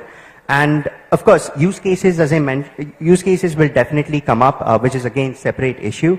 But I think India is already leading the Web3 tech space. And if you talk to anyone outside the country, you would know that if you see a Web3 folks running around in events in India, you know that he's trying to figure out something, so he's built something. So that is a given that we have, thanks to the 20-year-old innovation that's been going on in several cities with respect to bringing software development, bringing computer science as a technology onto education boards, right? So that definitely worked out. But yeah, that's my take. Everyone's definitely interested in us building. And most importantly, we are just waiting for the right use cases to kick in to be the global leaders. Kaushik, while we are at it, and we heard Sumit's story on how he started, and there were so many uncertainties, and he's reached where he's reached, I also want to dwell into each one of yours, you know, experiences as well. What have you learned? Where are you? How do you see yourself going forward? Yeah, I started my career primarily as a general analyst role a couple of years ago. But then, before that, I've been building applications as a student right from my first year, primarily into Web3. My primary experience come from hackathons, etc. And that's where I've seen a lot of builders, student builders, trying to build amazing stuff. He's like a kid, 19-year-old, running around, but he's already built an auditing platform. So these kind of stuff kind of gave me a different point of view, and that made me dive deep into the space. And I've met my fellow developers, fellow enthusiasts who are working in this space, and learned from them as well. One thing that is for sure that you see across Indian student communities and also developer communities is people are enthusiastic in terms of collaborating. If you want to build something together, if you want to go for a hackathon, you can just go jam at the hackathon and get some bounties and come back. That's always a culture that has been there. But as an entrepreneur, when I was doing my corporate job, I was primarily working at AB InBev, world's largest beer company. I was working as a blockchain innovation lead. I was bringing external innovation into the company, beer company getting into a lot of blockchain activities, Budweiser. I had too much to drink one day and decided to start on my own. No. I used to, but then different lifestyle. But then there I've realized that at the end, corporates are going to lead this space, but then they're not going to be the flag bearers. They'll come after everyone has took their beatings, everyone's fallen down, and now people have figured out, then corporates will enter. So I want to be on the other side, on the frontiers, waging the war instead of like being in the corporate, waiting for the right time. So I think that made me sort of like move out and start something of my own. I would say the opportunities are definitely there. There is definitely difficulties in raising for funds that is out there, but if you have a business use case, especially that has a correct market fit, there will be definitely a good time where you can raise. But I feel like that is something which the past 2 years, with respect to the market, a lot of startups that have just been hyping up tokens, hyping up valuations have gone down. At least their banks are getting down, bank balances are getting down. So the ones that are going to genuinely focus on right use cases are going to stay, and those are the ones who's going to be the flag bearers, as I mentioned. I know this is slightly a personal question, but did family support, do friends support, or is it like too much conviction and you know this is what you want to do? Yeah, I mean, my family in general is a traditional family. I come from a very traditional city in North Telangana. But then I think for them, it's more of it all depends upon the person, right? If they trust you, if they believe that you can do something, not just by words, but if you have done something also in the past, small things that can define your beliefs and how strong you want to achieve something. But my family, I think, have been supportive right from the day one. Though they have been, my parents don't know anything about blockchain. I tried to explain my dad about NFTs.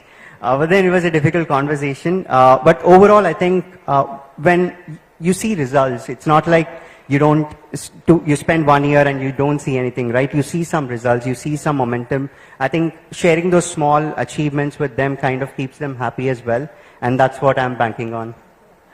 Ankush, because this panel is all about entrepreneurs and we want to understand on what have been the challenges. When the market is going up, charti market mein sab kuch acha lagta hai, and we've seen that boom, we've seen that top there. Right now it's slightly uncertain, we're still waiting for a lot of things, but the numbers have been quite great. Where do you see yourself right now? So, I entered Web3 with a little bit of gray hairs. So my previous startup was into cybersecurity on mobile devices, and I started that in 2010. And I was hearing Sumit, there were challenges we hear.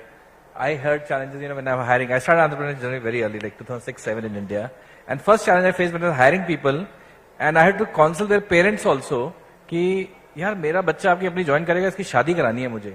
So I would tell him that he works for a large company, तो उसकी शादी नहीं होगी, आपकी company join करेगा. He finds everything good.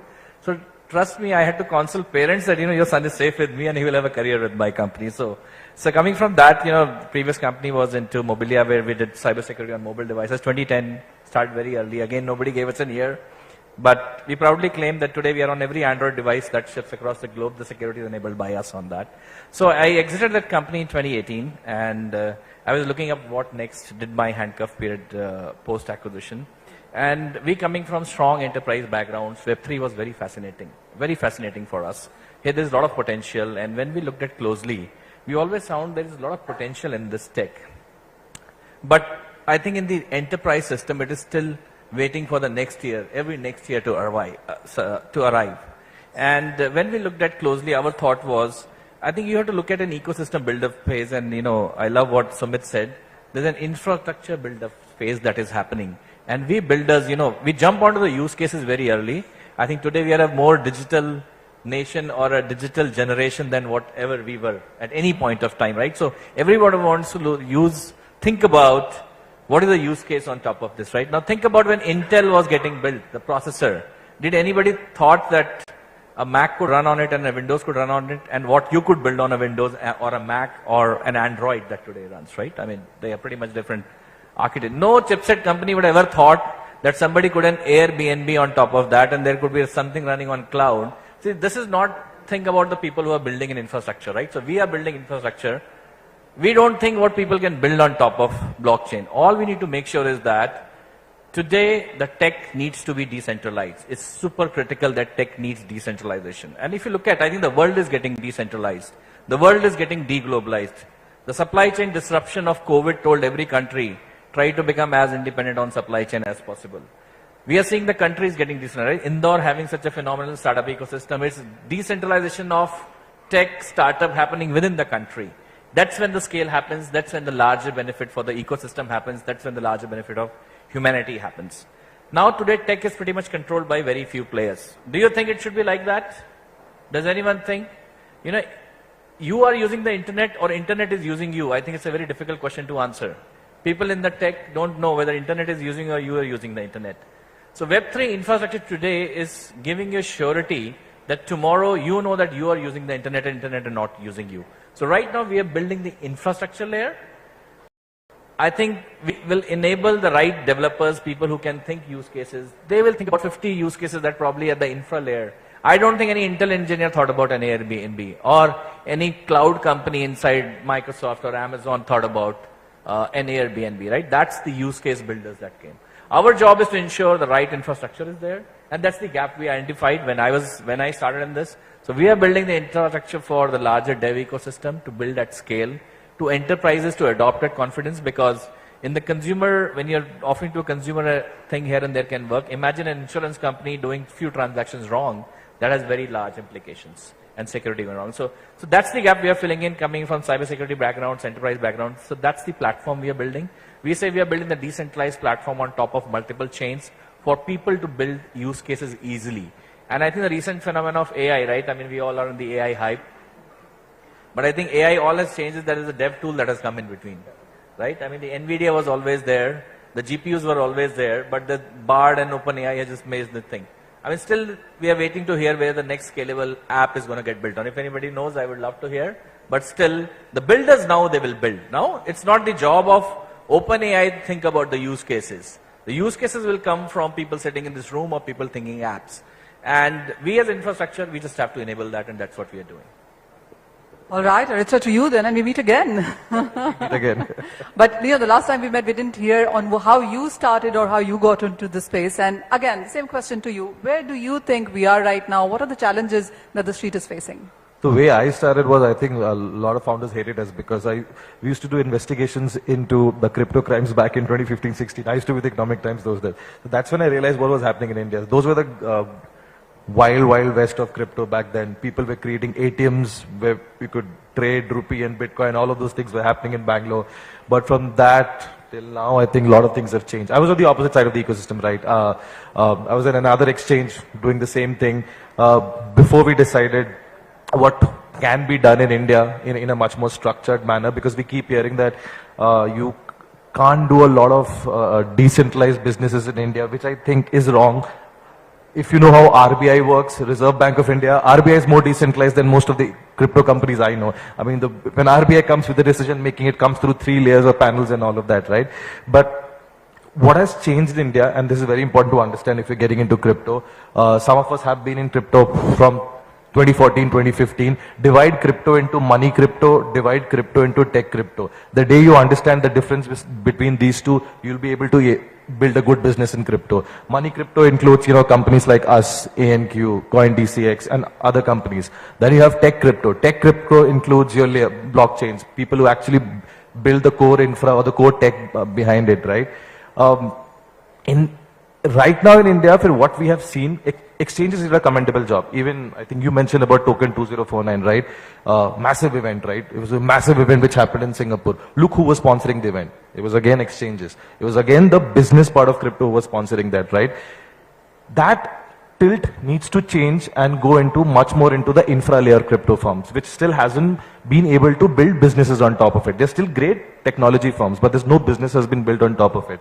But in India, what has changed and what will change in the last at least the last 3 years that we have seen, Forget the taxation and all of that. Forget whatever regulations has happened. Forget whatever laws will come into place in the next 5 years. In India, a lot of people from outside, they still look at us as a dev country, right? There are a lot of devs in India. There are a lot of devs which come out of tier 2 cities, tier 3 cities in India, right? But there's a layer which is still missing in crypto in India, which I genuinely believe. If you have participated in any Web3 hackathon in India, the large ones that are conducted in Bangalore or the online ones which are conducted, you have people coming in who can code. You have people coming in who could build a part of the infra. But what's really missing in India, which is what I find disappointing and which needs to be changed a lot, but people not building businesses on top of these layer 1 blockchains. People are not actually building use cases on top of these L1 and L2s.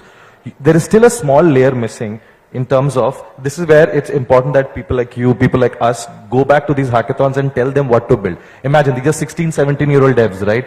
16, 17-year-old product managers. उनको पता है कि ये solidity है, ये Rust है, you can build something on top of it. I'll give you an example. Last year, it was a hackathon conducted by another layer 1 blockchain. Around 150 teams had come down from all across India, right? Like from Jalandhar, kids had taken trains and all to come and participate in the hackathon. But उस hackathon में there were like 130, 140 teams, and the only thing that was being built out of the hackathon was NFT marketplaces. अब सोचो 140 team में 90 जन खाली NFT marketplaces बना रहे थे. That understanding still needs to change. That is why people who have built something in crypto in the last 4 or 5 years needs to go out and tell these kids, tell these folks, कि this is how, these are the new business models you can build on top of crypto, right? Like, I think somebody mentioned about real world asset tokenization. Sumit, you mentioned about real world asset tokenization. The amount of liquidity that can be unlocked through that is insane. So we went live with real world asset tokenization at our company in Ankh this year. So we're the only RuPay card company in India which does Bitcoin rewards. You swipe our cards, pitching our companies okay, right? You swipe our cards, you get basically from November 1st when you start swiping our cards, in rewards you will get land and property as token. It's the first time in financial history of India somebody is doing that, right? Now, we never talked about the tech part of it. This is very important to do. Exchanges have done a fantastic job. People like DCX have done a fantastic job over the years in onboarding these bunch of 10, 15, 20 million users. अगले 5 साल में वो नए users कहाँ से आएंगे? For that you need solutions like these. But that's why I think the narrative has to be broken down. We should talk about tech and product in a very different environment, but in larger audiences like that, we need to talk the common language, because beyond a point, users don't care. That's why I say, I don't think we need decentralization, we need progressive decentralization. You need more people to get onboarded. Exchanges did that brilliantly. The next 5 years will be done by common use case apps like this. Like, can your cook or your maid, can that person be onboarded onto a real world asset token platform? If you can do that, then you're breaking the ice. Otherwise, we are still going around the same set of individuals building companies. So those consumer apps need to be developed in India. It's very important to have those consumer applications being built out of India. Infra apps, why they are very important, like what happened when the IBMs of the world were developing mainframes those many decades ago and all of that, that is very critical. But for the next 5 years, what I genuinely see coming out of India, what's happening in India right now, a lot of people are building these small consumer use cases. Agle 5 saal, whoever cracks use cases for consumers wins the game the way exchanges had won the game. And the other thing is, even today we were talking about some of these folks that we met. A lot of people were saying it's a dry market, abhi funding nahi hai, which is not true. I left the exchange game last year to build Ankh along with a few of them. We raised funds, but last year was more horrid than this year, right? In terms of the fund. We were able to raise capital, right? We were able to raise capital, we would start the company. There is a lot of capital in the market, by the way. ऐसा नहीं है कि कोई invest नहीं कर रहा. There are a lot of new venture capitalists which have been formed in the last 2 years with just pure play crypto capital. There is money in the market. But what's missing, and I'll bluntly tell you, it's the business use cases. We just came back from an investment tour in APAC. We did 4 countries in APAC. Paisa hai market mein. People want to deploy capital in India. But what's honestly and genuinely missing is business use cases, because everybody is going to ask you for multiples. When you're building something, just don't build it. I mean, it might sound harsh. When you're building something, just don't build it because aapko acha lagta hai, banao. But then the person in front of you will always look at you, ki boss, is dhande se mera 7x multiple niklega ki nahi. So there is a lot of capital in the market. We personally saw at least 35 new VC firms being come up in the last 2 years. These are venture capitalist firms who are deploying it in dollars, deploying it in stables and all of that. But try focus on consumer use cases / infra use cases in the next 4 or 5 years. That's where the capital and the market is. And then funding happens. So that's, I think, it has evolved. What use cases do you think the markets are ripe for right now? What are entrepreneurs missing here? Honestly, NFT marketplaces mat banao. Matlab, nothing against NFTs and all of that. But I'm a little biased towards financial services because that's what my bread and butter and that's what we know. Other things I can't comment.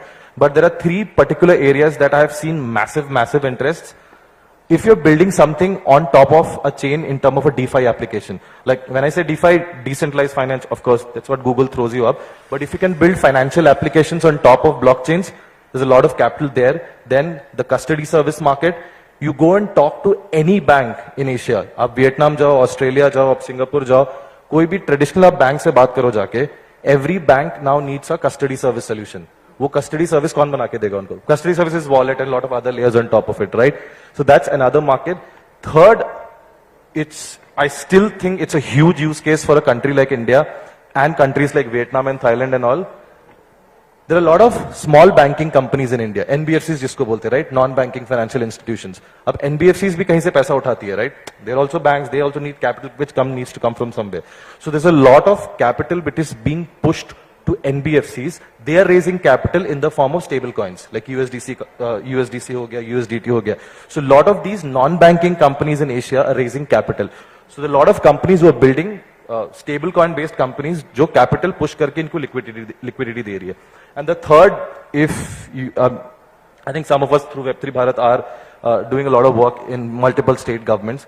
There's a lot of work which is also happening on the wallet side of the business. Like if you're aware of what's happening in India in terms of the stable / the CBDC route, you know what's happening in the e-rupee, digital rupee game which is happening in India, right? I'll give you an upfront idea. If somebody's billing on it, some of us are willing to put capital because it's coming from the government.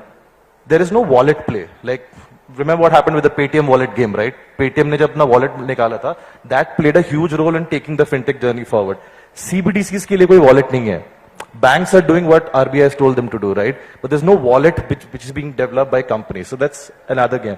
And the last is gaming. There's huge capital, there is huge money being thrown at on-chain games. There's just mad money being thrown at that if somebody's building on that. So. Yeah, so I can add on the non-fintech side of what we're looking at, very simple ones. Enterprises today spend ton of money on background verifications. When a new employee joins, there's a background verification happens. Now imagine that, all we have to do is, we have to onboard previous certificates somehow, but if I start issuing relieving letter, when I leave an organization, the HR issues a relieving letter. If that letter is issued on blockchain and the consumer has a wallet, consumer can share, the amount of economic value that can be unlocked is massive there because you hire an external agency, the external agency does it in an asynchronous manner, it takes time. It's a very simple one and blockchain can. So my simple theme, if you have to think about use case on blockchain, is it is digitizing trust between multiple parties. So any use case that requires digitization of trust between multiple parties, there's a lot of value unlocked. And today, because we are not able to digitize trust, there's a lot of inefficiency we are living in with, right? I gave an example of this. Think about insurance claims being done twice. It happens in lot of geographies, and shipping is an industry which is bleeding red due to this. The other ones that we see is that there are a lot of capital that is locked. We are looking at an example of insurance companies. They have to lock a lot of capital with respect to liabilities. Like a lot of companies insure pension funds. They have to issue pensions. Now there's a lot of capital they have to keep locked for regulatory reasons. In fact, we are working on some use cases where we are able to tokenize that, sell it to private equities, and then unlock that money and create greater gains by investing it somewhere else. Now, where else you will create some of these things, right? Let's say your $1 billion are locked. You are creating a private marketplace where private equity can come and buy that. Now, these are again trust issues, right? Who will put in the trust? How does the trust happen? Blockchain makes it happen seamlessly. Student, they having their certificates being issued. When we were running our previous large organization, we used to have wrong certificates submitted to us, like, we used to detect that 6 weeks down the line. Now after that, what do? You've hired somebody, you've figured out the background check has failed. So the async process there costs a lot of money. So again, this is because the trust is analog. It's set up separately and it is causing a lot of inefficiency into the system. And like there's many other, on the finance side, we are seeing what MasterCard, Visa are doing with stable coin. They're adopting it big.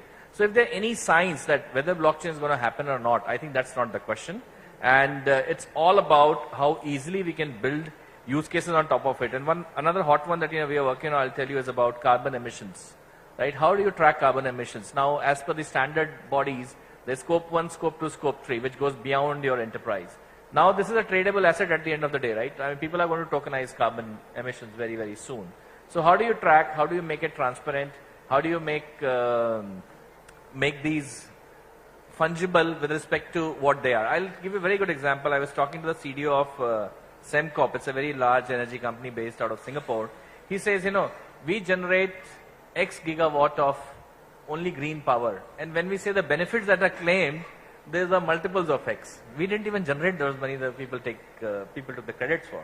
Now imagine if those certificates are issued on chain and then the claim settlement happens between the beneficiary and whoever gives the beneficiary on chain. So our key theme is digitization of trust.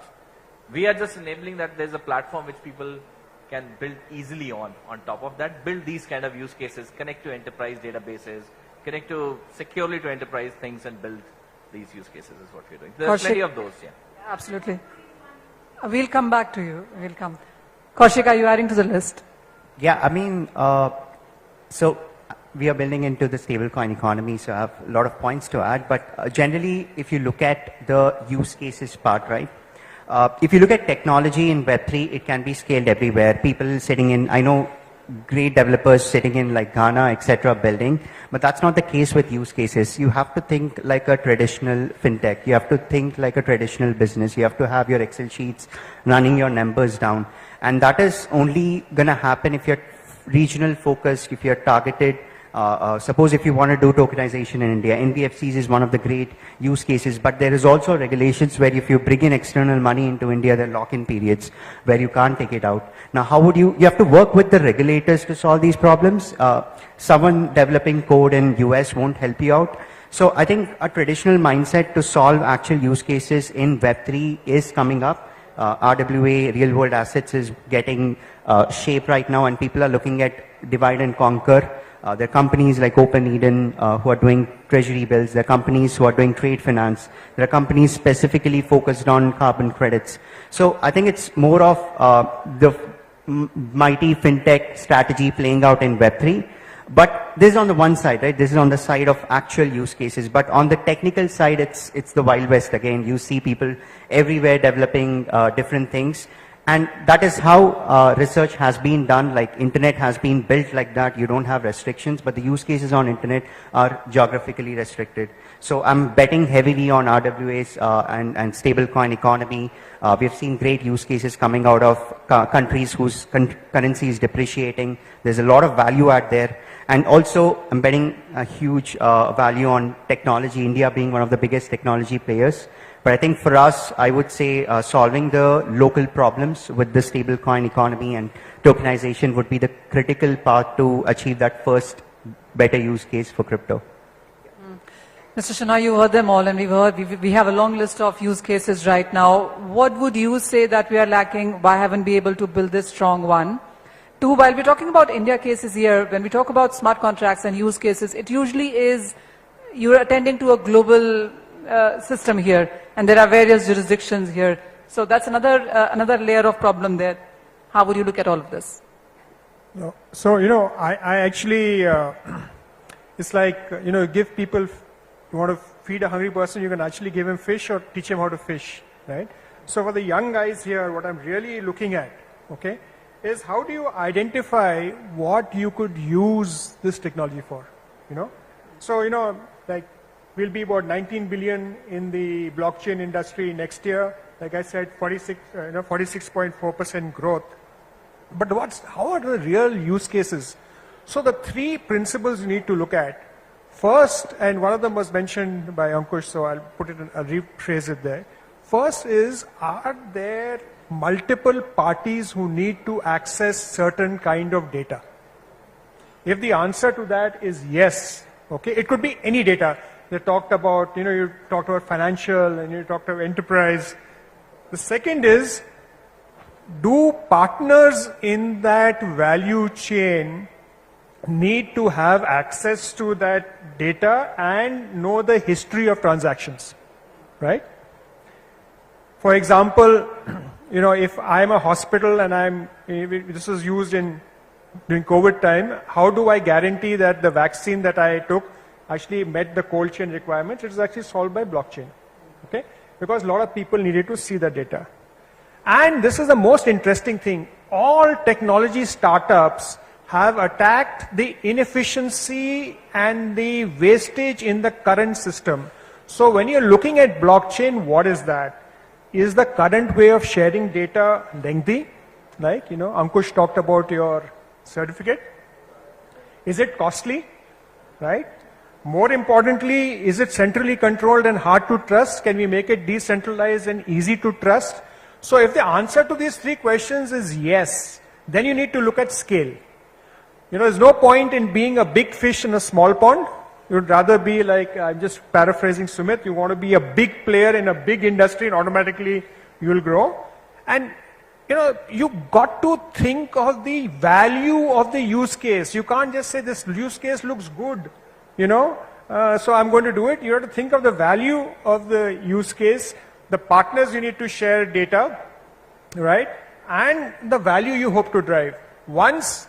It has to lead to a situation where all the users in that, unfortunately, like Aritra said, everybody is looking at the dark side of crypto and everybody in this space wants to make money on staking and make money on that. But actually, when you look at use cases, and Ankush was in an earlier conversation talking to me, you can't have a use case where it becomes more expensive for the people to use it. So if you just take the three fundamentals and add these three, sit with people, like Sumit went to met his friend in IIT Mumbai, discuss, brainstorm, look at this, and then, use technology to solve your problem. So that's the thing. And, I actually, there are two ways of looking at regulation, right?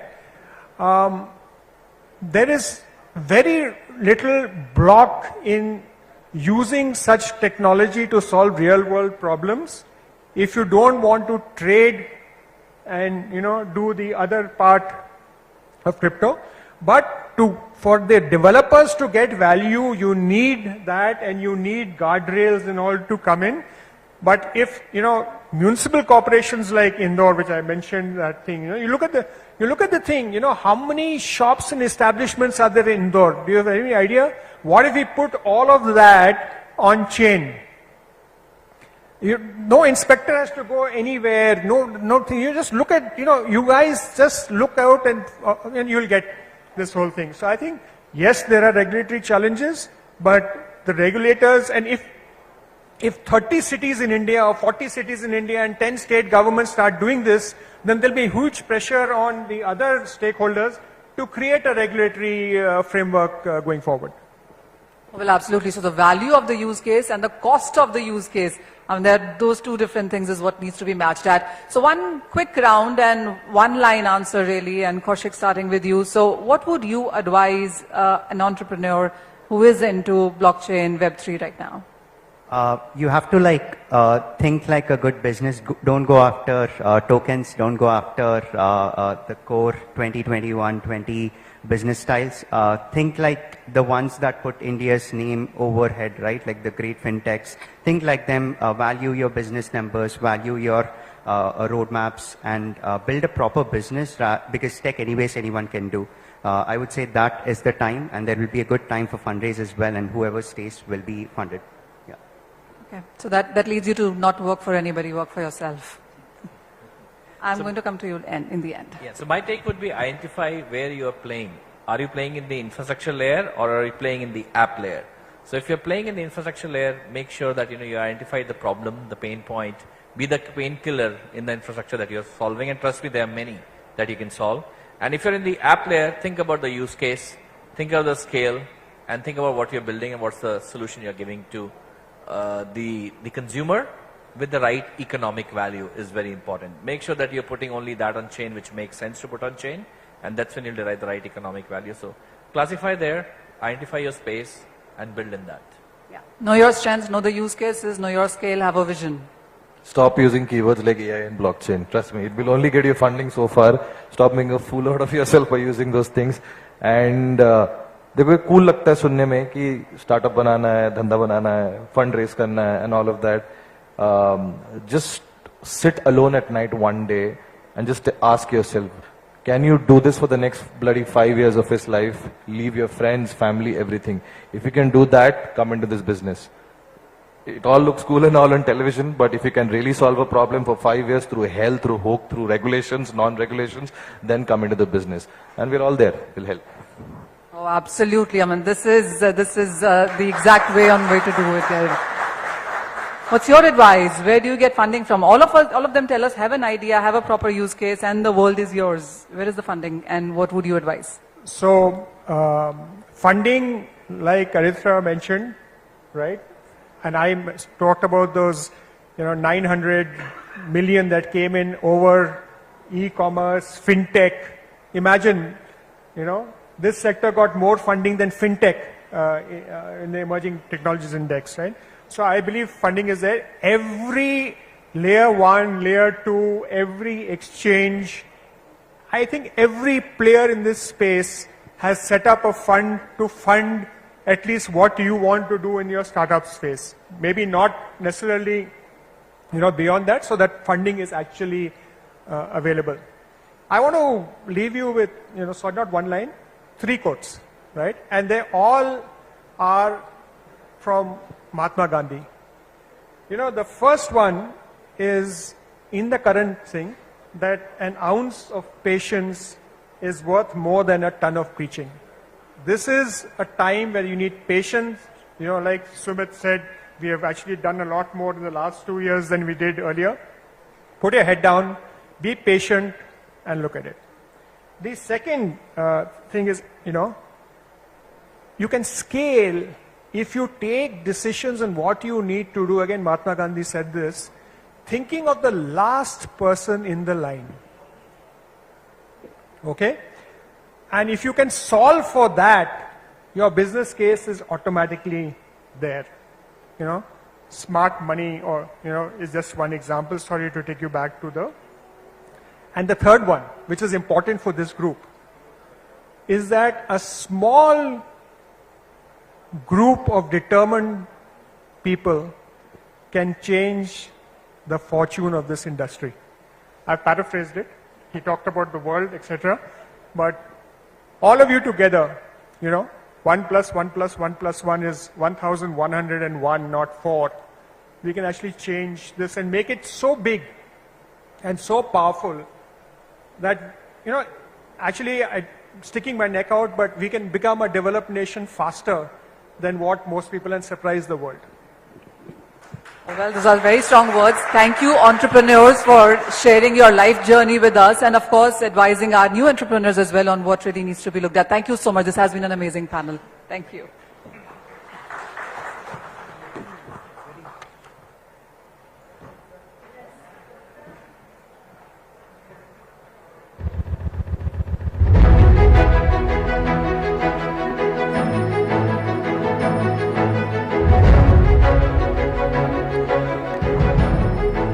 Thank you so much for that panel.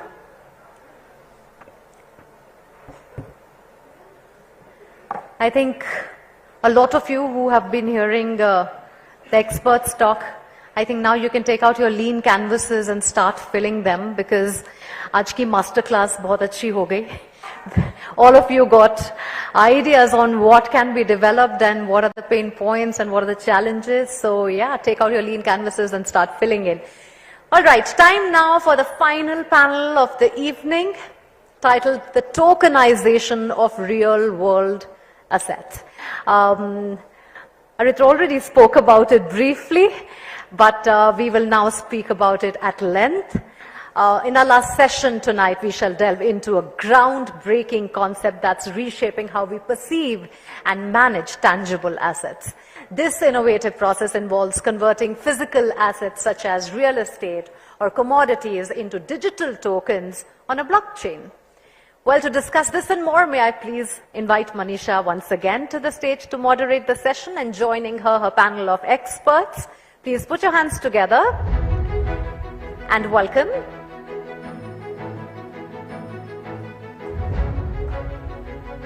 Rohit Khandelwal, co-founder CoinGabbar.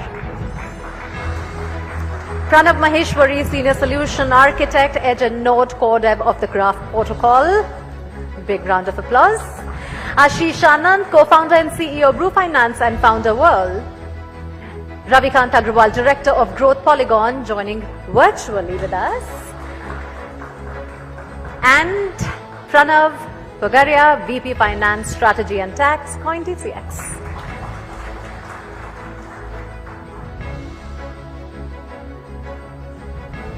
Thank you, panelists, and let's make it even more exciting now, because we've spoken to entrepreneurs rather, and let's talk about tokenization now, an area that we've been talking about for some time now, but we do understand that it is still underexplored. While we have been talking about digital assets, but it really is the real life cases, use cases that the industry is watching us for. Pranav, let me start with you first. And what is it that is hampering? I want to start with challenges, and then we'll talk about the solutions, and then we'll of course talk about the advices you want to give. But where do we stand right now? What do you see as concerns? We've talked about the use cases, and we've made a list of that as well. So one is the credibility of the issuer. That is something that is under debate. How would you look at or summarize the whole thing? Sure.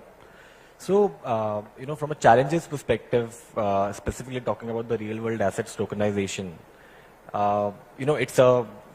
it's a very huge potential thing to happen in India and globally. But the regulatory aspect to it, there is a significant requirement of the regulations to catch up to what people are trying to build, thinking of building. Just to take an example, again, from the real world assets perspective, because there's a topic that we're discussing. We know the concept of REIT, Real Estate Investment Trust, right? That was the first initiative that happened in India where you could, in a way, unitize real estate properties. The likes of Embassy Group, Mindspace, they have created those real estate investment trusts, which currently have a market cap of about $3 billion in India. So that could happen only because there were certain regulations that were being issued by the government, which could, at the back of which they could come up with some product which could at scale grow in India. Though it is still a little immature, just to put it in the context, $3 billion is the market cap of REITs, and mutual funds currently have in India a market cap or AUM of about $540 billion. So we are still far behind, but it could grow only because there were certain regulations. Now when you talk about real world assets, the another aspect to look at is what kind of taxes could that have, right? When you are transferring a property, the basic thing that will come to your mind is the stamp duty that you need to pay. Now, when you talk about securities market, those transactions, buying and selling of securities also are contracts which are subject to stamp duty. Government has come up with a regulation, and that regulation is that the stock markets, NSE, BSE, they would collect that stamp duty and they'll pay it to the government. What happens to the real world asset tokenization that we are talking about? We don't know. Is there an answer to it? How do you pay stamp duty? Is there any other tax that is applicable to it? In fact, the very nature of the security or the token that you create on the crypto, the real world asset token, whether that token itself is a security or it is a commodity, what it is, So it is important that from a regulatory perspective, we have clarity on what that token essentially is, what is the characterization of it, and then government comes up with a clear regulation. That's when you will be able to build certain products which can grow at scale in India and globally. So these are some of the challenges that are pretty prominent in the real world assets world.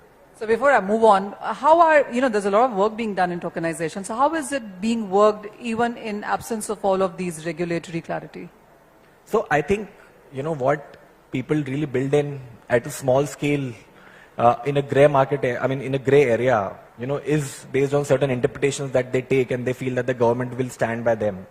So these are all gray areas where people are currently playing. Not to say that these have been done in an illegal manner. But certainly, because there are interpretational issues, the startups who are working in this area probably try to take certain interpretation of the regulatory environment that is currently available and take a route. But that certainly is not scalable. Rohit, this one is to you. How would you look at the market right now? I mean, there are various studies. We've seen that Boston Consulting Group study as well. Tokenization of liquid properties we've seen that huge number come in there. How would you judge the market right now? What is hampering from where we are to reach, since the market is so ripe? See, when we use this word tokenization of illiquid asset, it sounds much technical. Let's make the things very simple. There are two plot of lands available to you. One is of 1,000 square feet and one is of 1 acre, which would have more liquidity. So which is very easy to sell. Like this 1,000 square feet plot is very easy to sell. So when we are talking about the tokenization of illiquid asset, we can take the example of 1 acre land. एक एकड़ की land है आपके पास, अब इसको आपके पास बेचने का बहुत ज्यादा स्कोप अवेलेबल क्यों नहीं होता? Because there are lesser buyer of this particular property. So this is illiquid asset for us. If we tokenize this, and what we can build, we can distribute the property in number of buyers. बहुत small amount का investment हो सकता है. Like कई बार ना share, actually I belong to securities market. I am being a registered valuer, so I am very keen in the securities market and all things. So sometime what we do कि अगर एक share बहुत ज्यादा value का हो जाता है ना, तो हम उस share को split कर देते हैं.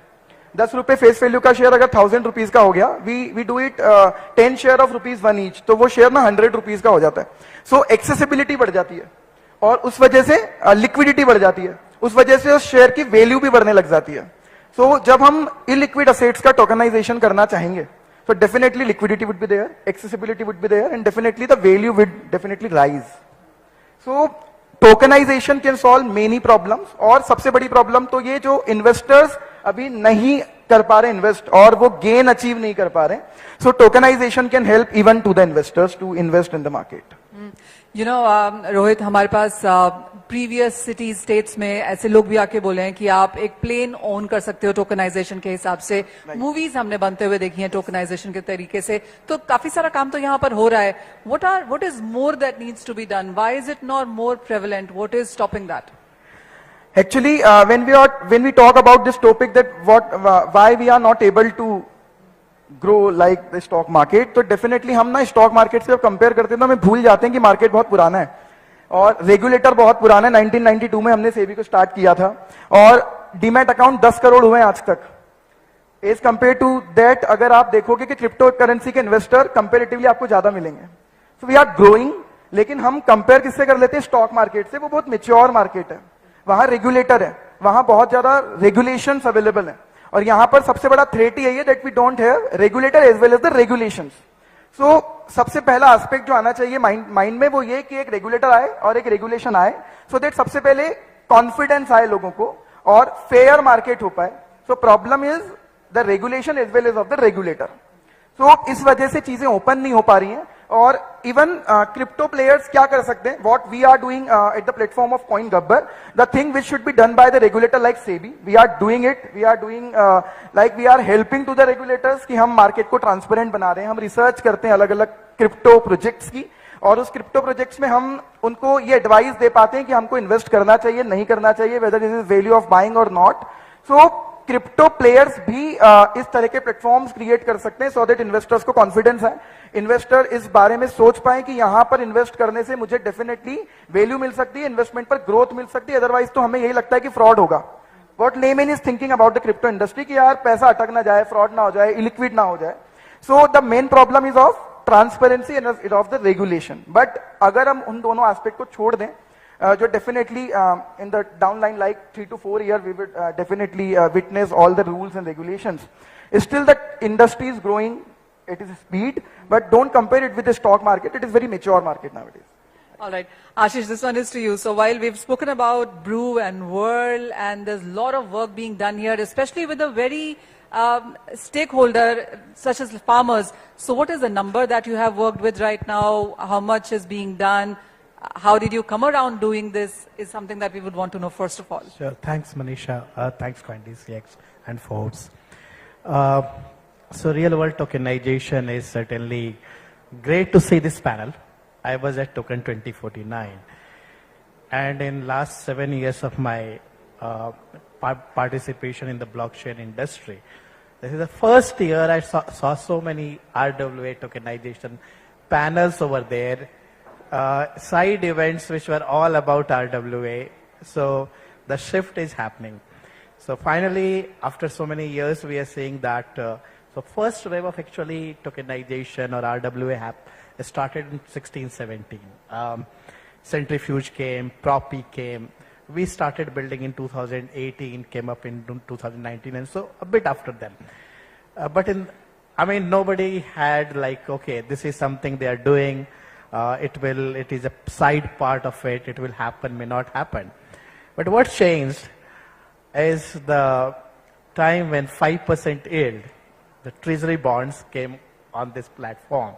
And all of a sudden people realize that, hey, the accessibility has changed altogether.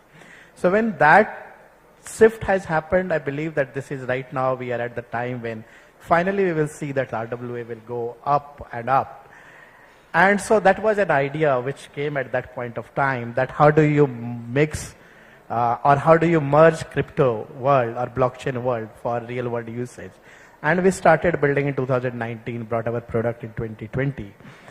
And as like everybody, we started thinking from bankers' perspective, how to solve their problem. Because everybody wanted to build blockchain for financial services, right? So we saw that in commodity finance, there was a lot of frauds. In India, we had 5,000 crore rupee of NSCL scam in 2013. Then Qingdao, a scandal of $700 million happened in China in 2014. And that has not stopped. Even in 2020, Singaporean banks lost, in one country, they lost $12 billion. It's a $250 billion market globally. In one country, in one single country, they lost $12 billion in one single year. Means 6% of the market lost in one country itself in one single year. So that was the core objective. How do I help solve the lender's problem? So we went to the lenders, I can solve your problem. And they said, yeah, blockchain, right? So, so we said, okay, the problem is solvable. Why not to solve for the borrower? And so what we did that we tokenized commodity. And we brought a concept of custody-based, which is a bit different from everybody was doing tokenization. Custodian-based tokenization. So instead of tokenizing a paper, we said, no, we will tokenize the asset itself, which is with the custodian. Like you would require custodian for a digital asset, so you will have custodian. So that is where warehouses came. So we started tokenizing commodities which are stored in warehouses and used by farmers to borrow money against that commodity which they have deposited, just like your gold loan. And that's how we built that. So when the banks were not that much interested, we solved for the borrowers. And doing that, today the regulator has invited us to do it pan-India. For when we did it at a scale in one state and took it to 5 states. So doing that, what we have seen that I mean, frankly speaking, people talk about regulations in this industry. I would say you have regulatory arbitrage, enjoy that. This industry, right now, you see any industry, you have NBFCs. When I was in my college, NBFC buzz started happening. RBI came up with with NBFC regulation in 90s. Before that, there was no regulation. P2P lending was done for a few years before regulations came. And more importantly, microfinance, because that is something closer to what we do. Microfinance was done by NGOs. And there was no regulation. How can an NGO give a loan? Let us ask this question and we will be surprised. They built a huge billions of dollars of market, and then one day regulator said, now I need to regulate that. Similarly, here in crypto industry, you have a regulatory arbitrage. Till the time it is there, enjoy that. And you have certain acts which allow you to do tokenization. Backing comes from India, the Information Technology Act itself, which says what you can do on paper, you can do on technology. So if I can do a paper-based transaction, I can do a paper-based, a technology-based, I can do a Java-based, or I can do a blockchain-based tokenization as well. So that is what I believe is important for this industry, and numbers-wise, 6,000 crores of commodities tokenized so far. So we have done that. We have partnership with a few banks. To farmers, we have given more than 100 crore rupee of loans on that. So we are in India production stage only one who has given loan really. And today we are working with governments, we are working with the World Bank, we are working with PSU banks, and nobody has raised this question, where is the regulation for this? So that will be my 2 cents on this. Ravi, to you then, and tell us on when it comes to asset tokenization, how have you guys been working on it? We've spoken about so many use cases, so many tokenizations right now, but you, how is your company working on this? All right, so first of all, a few confessions, right? This is the most well-dressed place I have been to in speaking. I've gone around the world, but crypto conferences are all about shorts and t-shirts. Many people will agree to that. So thanks for inviting me to such a formal setting. Thank you for being well dressed. And I was forced to, I was called by a Forbes person that you have to dress in a suit and a pant. Unfortunately, I didn't have that, so I dressed in what I could. Secondly, when the first time people started talking about Bitcoin in conferences, it was 7 people listening and 1 person speaking, right? And that was in Palo Alto, right? A very technologically advanced city, and the California state's GDP is 5th in the world, as if we compare in terms of state and countries as well. So from that advanced country to a city like Indore, which is maybe a tier 2 city, where Web3 has come and people are listening, that makes me want to think that Web3 is much more mainstream. And I would want to thank Sumit, Polygon team and the CoinDCX team, plus a lot of entrepreneurs who have been able to make that happen across different tier 2, tier 3 cities. क्योंकि जो talent है mostly वो tier 2, tier 3 cities से ही आता है. सुमित भाई अपने आप को बोल रहे थे कि मैं इंदौर में पैदा हुआ था, पर वो शिवपुरी में पैदा हुए थे. उन्होंने मेरे को एक बार बताया था, right? True that. So tier 2, tier 3 cities are the places where this kind of adoption comes from. पर मैं एक चीज जो हमेशा बताना चाहूंगा, everybody is talking about regulations. There were 2 really important people who came to this particular place. They are actually regulators. I'm really happy they went away. They are not listening to my talk. But I want to say that crypto is permissionless. The reason why crypto, Bitcoin and Ethereum started was all permissionless. वो चालू ही permissionlessness के कारण हुआ था. आप अभी अगर कोई वेबसाइट अपलोड करना चाहते हो, HTTPS oriented rules कुछ follow नहीं करने होते. You can upload a website and eventually things follow. Sir was talking about the regulatory clarity on those things, and you can always enjoy the regulatory arbitrage till it exists. The one thing that always regulators look into, और मैंने अभी G20 में जो FSB की report है, FSB IMF की report है, वो मैंने पढ़ी. उसमें भी उन्होंने यही बताया है कि given what we have seen happening in the Web3 world, which is a lot of scams and a lot of centralized players playing the role of and calling themselves decentralized, has called for a lot of regulations that have to come up.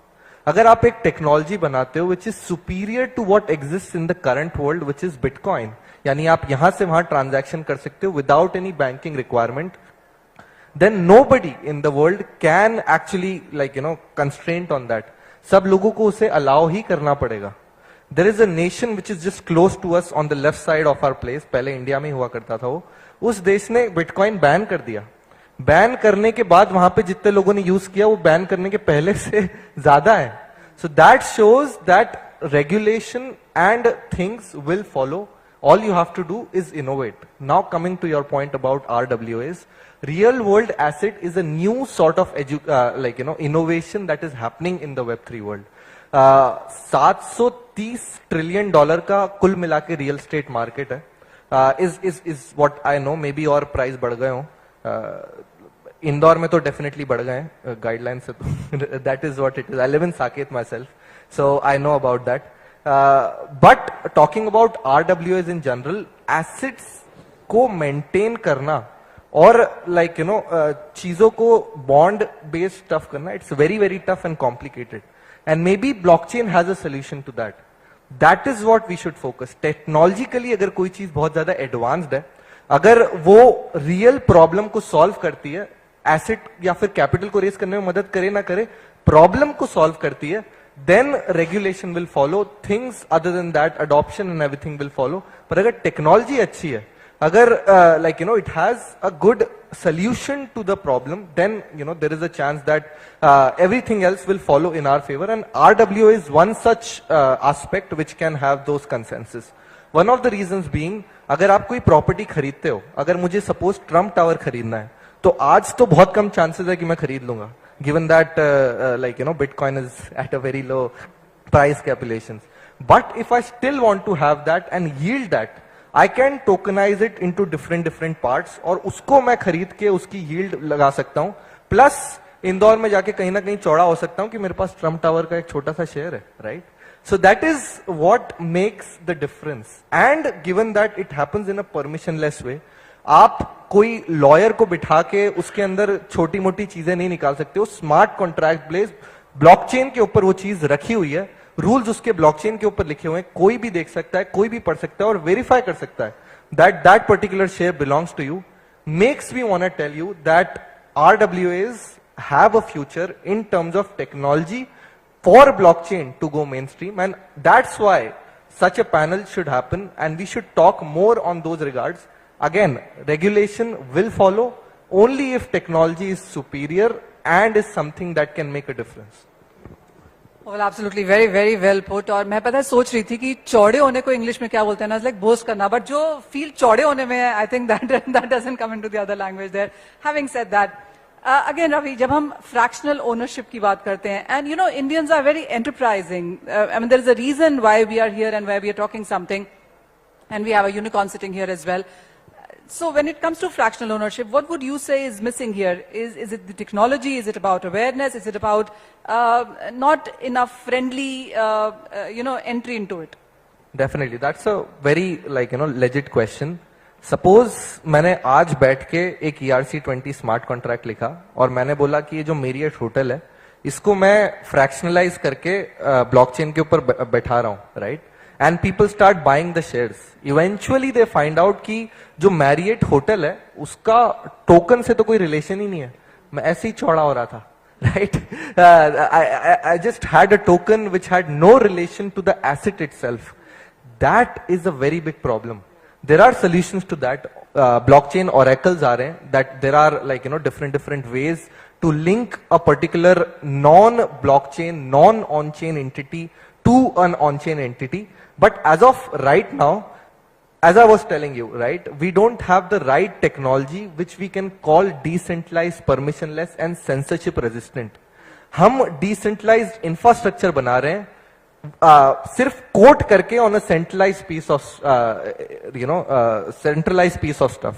Uniswap, for example, I'll tell you, one of the most decentralized financial ecosystem which enabled permissionless liquidity staking and tokenization of stuff. आप कुछ भी token बनाओ उसके ऊपर list करो और trade कर सकते हो. Has a point of failure called as Uniswap Labs जिसने फ्रंट एंड बनाया. अगर वो फ्रंट एंड किसी ने ब्लॉक कर दिया via centralized DNS thing, then there is no point, there is a very low scope of entering into those kind of scopes. So हमें पूरा टेक स्टैक को डिसेंट्रलाइज करना पड़ेगा, पूरे टेक स्टैक को Web3 बनाना पड़ेगा, तब जाके I would say things will go more in our hand. And your question was very much legit, that in the current stances of RWA asset tokenization world, our technology is much more subpowering than it should be. बहुत ज्यादा centralised factors हैं एक particular asset को tokenise करने के लिए, at least on the blockchain. जब वो चीजें हटेंगी, जब ज्यादा चीजें परमिशनलेस होंगी, तब फ्यूचर में शायद गवर्नमेंट बोलेगी कि इसको हम फिर से शायद बैन नहीं कर सकते, इसको तो रेगुलेट ही करना पड़ेगा. That is the solution. I think the government also knows that and is looking at that. Is the reason we haven't seen any regulation come in until now. Okay, if I am a consumer for you, and while you all talked about owning a plane and owning Marriott hotel, whatever, this one is to you, right? I'm somebody who has international education loan. I'm somebody who's invested into markets. I have a home loan. I have a car loan. I am also invested in various other asset classes, including real estate, property, etc. as well. If I was looking at tokenization in some sense, if I was looking from going to CFI to DeFi, where do I stand right now? I'm your Aam Aadmi. So the problem is that there is no particular platform which can provide you all the information regarding a particular token. So एक आम आदमी के लिए सबसे basic बात जो है वो ये कि बहुत ज्यादा इन साई-फाई वर्ड्स में ना जाए और ये देखे कि वो टोकन कौन सी प्रॉब्लम सॉल्व कर रहा है जिसकी हम अभी बात कर रहे थे. Definitely regulation will follow, but सबसे पहले हम ये देखें कि टेक्नोलॉजी क्या है जिसकी हम अभी बात कर रहे थे. सो ये सारी बहुत ज्यादा टेक्निकल लैंग्वेज में जाने की जगह व्हाट वी शुड वॉच कि फाउंडर्स कौन है, व्हाट इज देयर इंटेंशन, उनका फोकस क्या है, उनका विजन क्या है उस पर्टिकुलर प्रोजेक्ट को लेकर, कौन सी टेक्नोलॉजी वो यूज कर रहे हैं, उसका यूज केस क्या होने वाला है, whether it is touching to the life of the people. तो एक प्रोजेक्ट हम कितनी ही बड़ी बड़ी बातें कर लें, प्रोजेक्ट सर्वाइव तभी होगा जब वो एक पर्टिकुलर प्रॉब्लम को सॉल्व कर रहा हो, किसी पर्टिकुलर पर्सन की लाइफ में कुछ वैल्यू एडिशन कर रहा हो. तो एक आम आदमी सबसे पहले यही देखे कि ये चीजें सॉल्व हो रही हैं या नहीं, वो किसी प्रॉब्लम को सॉल्व कर रहा है या नहीं कर रहा है, प्रोजेक्ट चलने लायक है या नहीं. ये बातें करना, मेटावर्स, ये एनएफटीज, ये डिसेंट्रलाइजेशन बातें करना डेफिनेटली बहुत आसान है. ऐसे वर्ड्स देखे जा सकते हैं कि ये टोकन ये काम कर देगा, मेटावर्स में ये काम कर देगा, बट क्या वो रियलिटी में एप्लीकेबल है या नहीं है, ये चीजें हमें देखनी चाहिए, जो अभी सबसे बड़ी प्रॉब्लम है कि हम देखना नहीं चाहते हैं. व्हाट वी आर डूइंग कि इस पर्टिकुलर पर्सन ने एक टोकन खरीद लिया, मैं भी खरीद लेता हूं.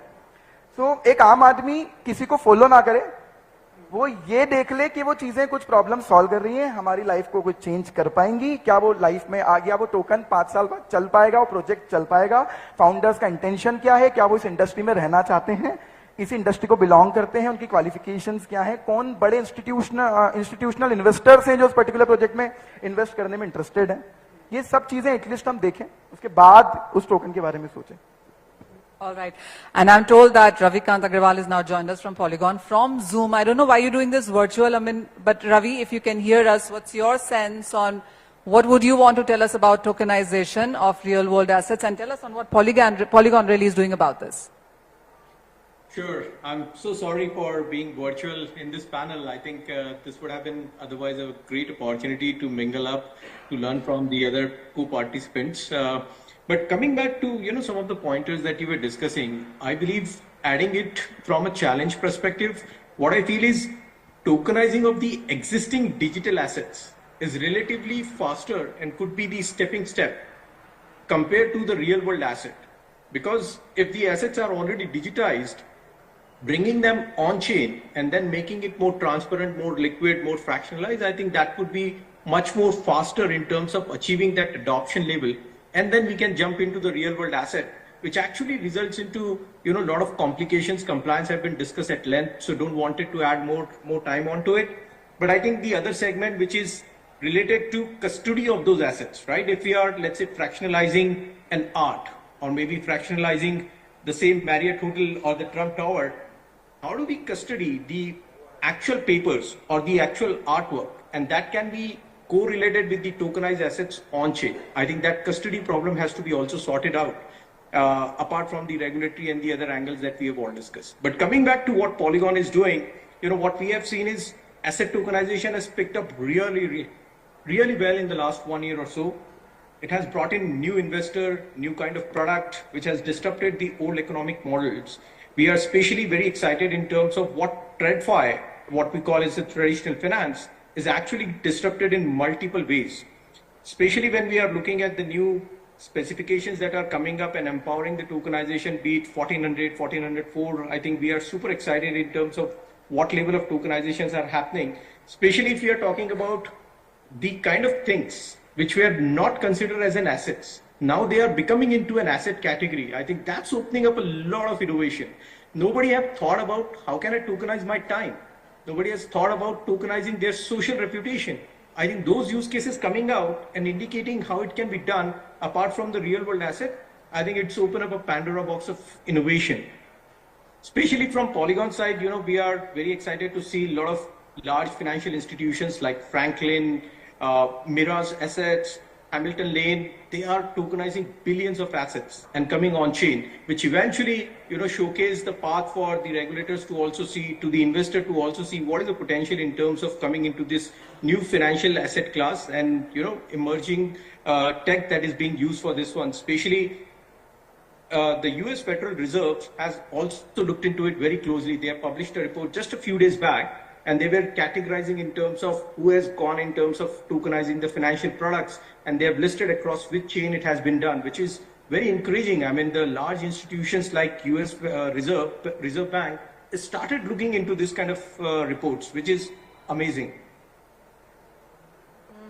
Ravi, I was talking to somebody at Gift City, and with a lot of companies who are based in Singapore and Dubai and Maldives and Mauritius. I mean, there's a invite to a lot of them from the government. Gift City being Gift City, where a lot of international companies are coming. I mean, this is something, a lot of startups did move out of India for reasons best known to all of us. Have you seen that option of Gift City at all? Yeah, I think, option of Gift City certainly opens up one of the most complicated thing, right? I hear from the other co-panelists as well, regulation. So Gift City certainly take that barrier away, makes it easy for, exploring the innovations. And there is always a trade-off between innovation and regulators. And I think if we can set aside the first part, I think it opens up the second part, and that makes it easy for innovation, for experimentation. Obviously, there are going to be failures. Obviously, there are going to be few hacks. But I think that's a debt that we have to pay for innovation. And eventually, I think we would reach to a stage where we are all seeing Web2 applications as reach. But I think this is still very nascent technology. So we have to give it sufficient time and opportunity like Gift City. And this is happening like a sandbox in every other country. Be it the UK, Singapore, every other country has opened up a sandbox for innovation. And there are various forward-looking states in India as well who have opened up this sandbox for innovation, especially with the Web3 technology. So great to see this kind of innovation coming up, bringing in a lot of Web3 developers to open up their arms and create new innovative solution, but not just the Me Too applications.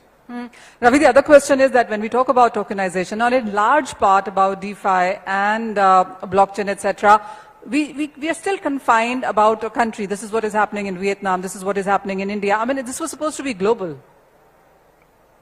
Yeah, absolutely. I think, the correlation of a technology is always where there is a hyper need compared to where there are stable systems, right? So I believe that, let's say, we will not need a new land record maintenance system in US where there is a very, very, stable systems out there, but we would rather need to a place where there are, situations where property names have been transferred illegally, where there are broken systems, where there are people who don't have the documentation. I think that's where the adoption would happen. I think if we can correlate to the other segments of use cases using blockchain, I think they have been adopted into the areas where the systems are broken, right? We don't need really a new healthcare system in US again. Rather, the system is being stable. We rather need new implementation of those use cases into an area where their systems are broken, and they are the first one who would adopt it, right? So if we take another example of tokenization, I call CBDC or the central bank digital currency also a form of tokenization where we are tokenizing the real money. They are adopted also in a very smaller economy where they cannot afford to have that kind of a very stable systems, and the people are struggling to get those financial instruments in hand. They are the first one who are adopting it. I think that's where we would see the tokenization also getting into these places where there are broken systems. We have seen even that with play to earn kind of a model which have been adopted by mainly the situation where people wanted to earn their livelihood using this kind of a gamified way of playing it. So similar thing would happen from the countries where the adoption is required because there is a need. Sure. So Ravi, coming in from the by way of Polygon, when you look at efficiency of these transactions, also compatibility, also interoperability, how would you look at on how Polygon is scaling up on all of these? Yep, absolutely. I think this is something that we have been working since the early days. The vision has been very clear. How can we have the scaling problem being solved for the larger use cases, and tokenization is certainly one of the, I would say, the front-running use cases. So what we have been doing is we have opened up a spectrum of solution within Polygon, which can help any use case to be built. whether it is on one of our most adopted solution we call as Polygon POS, where you get a great amount of composability, you get great amount of adoption.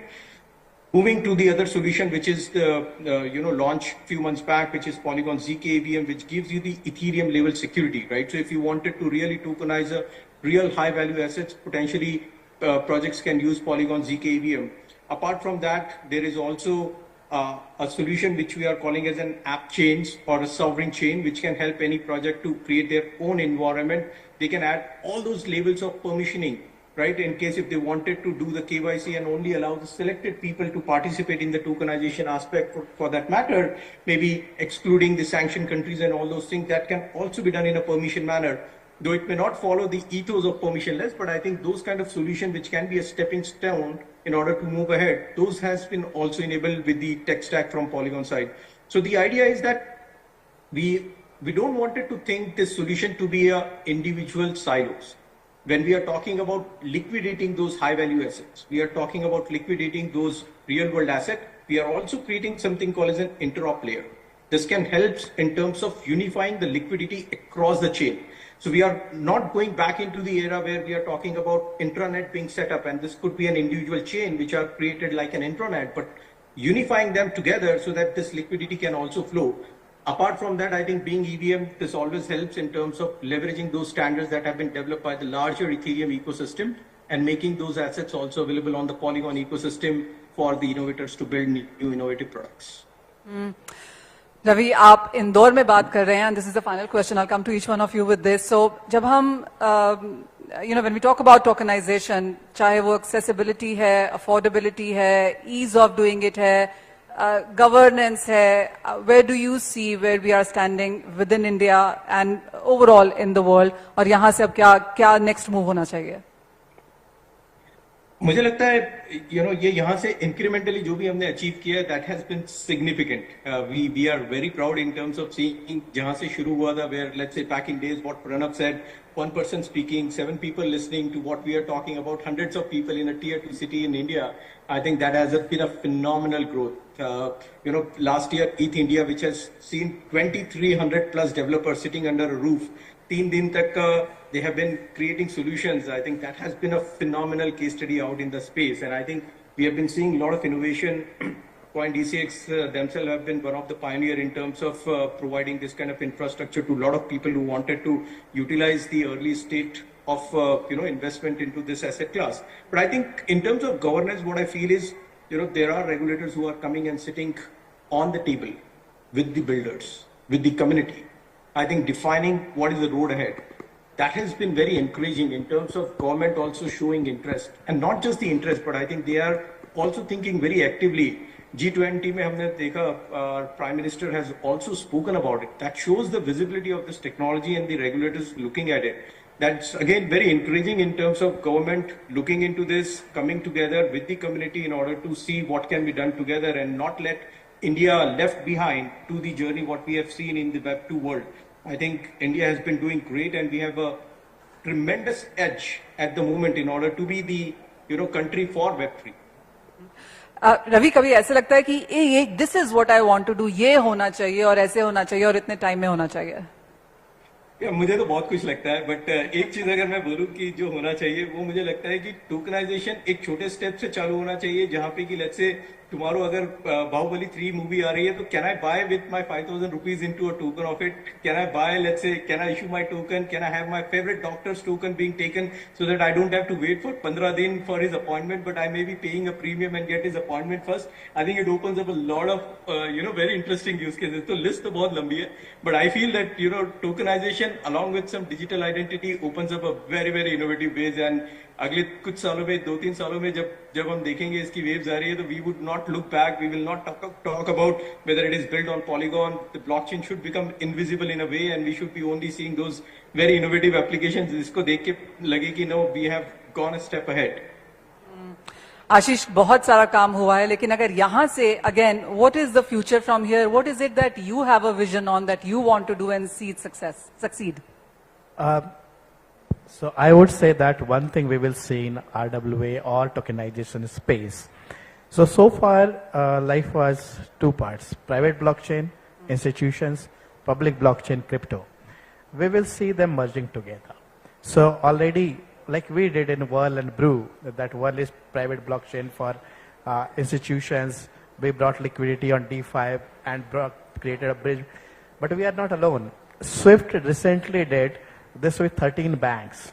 So 13 banks and Swift did a channeling transaction, that how interoperability is possible, how private blockchain networks or different blockchain networks can be connected to a public blockchain. Similarly, JP Morgan did some POC on Polygon Net last year itself.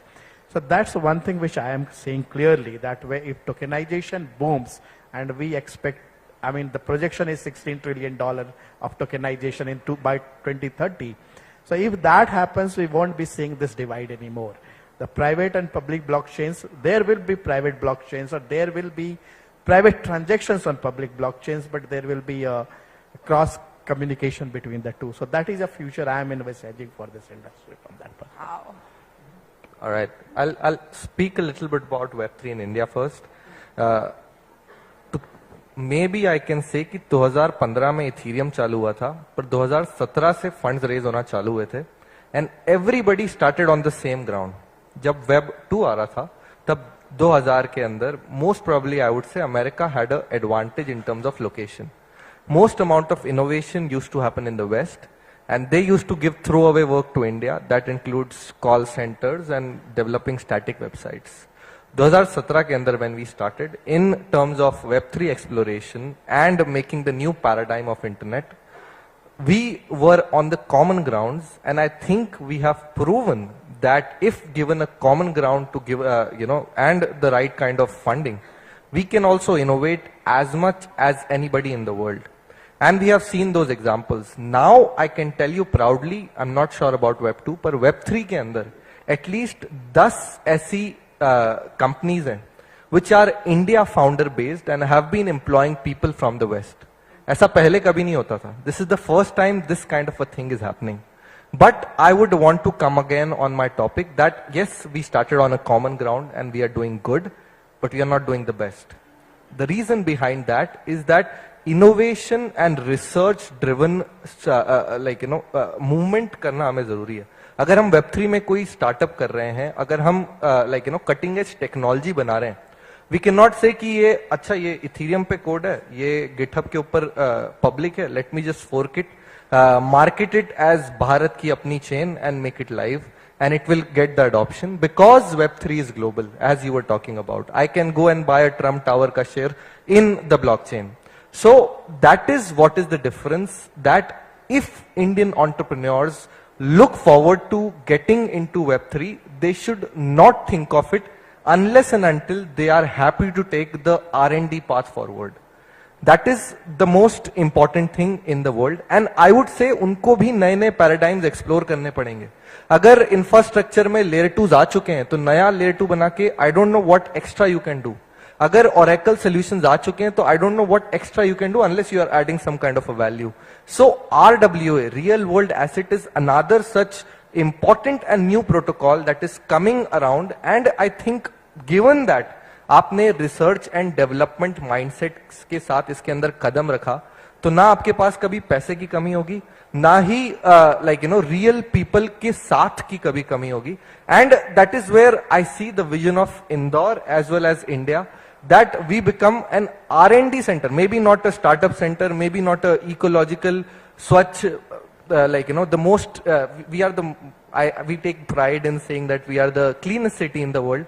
उसके कारण मैं यहाँ पे litre भी नहीं कर पाता हूँ, but that's fine. But coming back, we might not be, but I hope we become a R&D center of the world by innovating on things which really matter the most and are in right throughput in Web3. And I would say real world asset is one of those aspects that people can explore. Well, before I move ahead, I just realized that Ravi, when he was talking to us, he wanted to own a token of Bahubali 3. You've said 3 times that you want to own a token of Trump Tower. Ashish, any fantasy there? I would like to certainly, my fantasies are all rooted in the real world, So certainly. No, any token that you would want to own? Yeah, so Just one thing I would like to say that I would like to own the token of SpaceX. Yeah. I would not. I would want to own the token of Chappan Dukan Johnny Hot Dog ka ek chota sa piece, so that I can get. That is my fantasy in real world. Okay, let's get away with the fantasies first. Any token that you think should come and you would want to own? Well, yeah, I mean, coming from the financial background, I would like to own token of some of the bright companies that I want to invest in, as That's a small serious amount as guy. I can do. But, yeah. I would like to innovate something in stock markets and like traditional finance can club with the decentralized finance. Sumit, any token that you would want to own?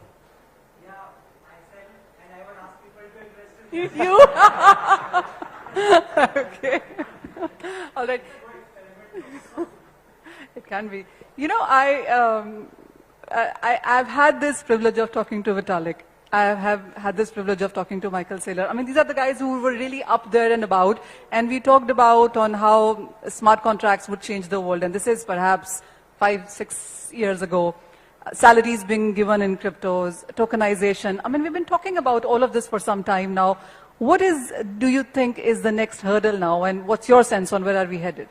Sure. So, I think we've had enough discussion on the institutional side of it. I'd like to talk more about the retail and consumer side. How I see the adoption happening, and maybe we'll focus more on India first. So there are two sides to look at it. One is the utility and second is the financial side of it. By finance, I mean investment. As a retail participant, would I like to invest in something which is, an RWA? So talking about investment, we were talking about IFSC a bit later. Just a small fact point on this, IFSC authority, which is, I would say, one of the most progressive authorities in India and looking at gaining a lot of market share internationally. They've recently come up with a committee which is doing some research and they will come up with regulations on real world assets. So something that we're really talking about is taking shape from a regulatory perspective. When you see that happening in IFSC, I'm expecting a lot of global companies to come up in IFSC, set up their base and develop and, increase that adoption globally. With that, you would certainly have Indian regulator pacing up, warming up to it, and definitely you would have some regulations in India. That's when probably you can expect on the finance side, retail participation in a real world asset kind of token could probably go at a scale. So that is on the finance side. Now talking about the utility side. On the utility side, I think the governments would be the forerunners. There are multiple entrepreneurs in India, multiple organizations who are coming up with very innovative products on the RWA sides. Like we saw our mayor talking about how the Nagar Nigam could probably go technology-based savvy, and RWS can play a role there. Multiple other state governments are already looking into it. So you could see times where you would have your birth certificates, marriage certificates, death certificates, and multiple other things, registries, etc., all happening on the RWS. And therefore, as a consumer, I would see that utility coming to me. Probably I could have my birth certificate or my marriage certificate in RWS. So that's, I think, the first interface that as a user we will see, coming in from the government side. So these are the two things. My take is Web3 and tokenization it can go a long way, but it should provide the value for money. It should solve certain problem of the common people. It should answer certain unanswered questions. So when we can provide the value for the investment, value for the money, then things can go in a longer way. That's it. Fair point, that has been a great conversation. But before we let you go for dinner, is there a question, is there a point that you would want to make? We open the floor for you.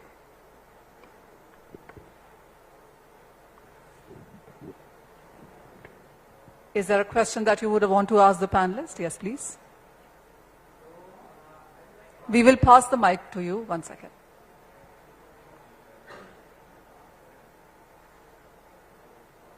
Can you hear me, guys? Yeah.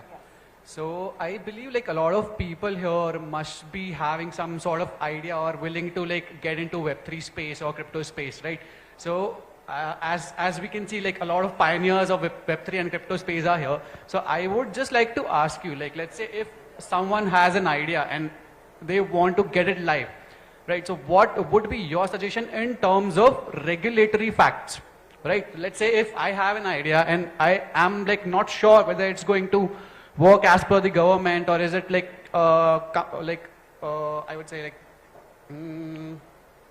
legally possible to do based on the regulations that we have currently. So what would you say that, let's say I'm asking you, what would be your suggestion? How can I get some insights over the regulatory facts? Let's say I'm trying to build a product, right? Or have an idea, and I want to get some insights about the regulatory facts on that area. So how easy or how feasible is it to get some insights from people like you, or let's say regulators? What I would also wanted to ask you, in very simple terms, what is a regulator? Let's say, is it an entity? Is it a single person? Is it a government body? And how does it help us to find out the solutions if someone is building an app, or let's say any decentralized solution?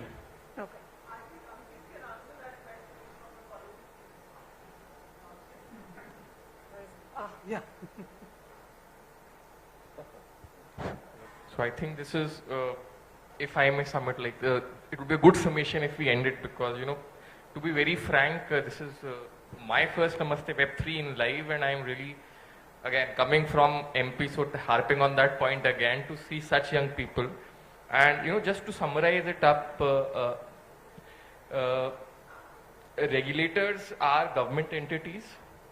It can be one, it can be many, but they are the ones who will kind of put in the what we have been saying, either guardrails or rules on what you can do, cannot do, and do to what extent.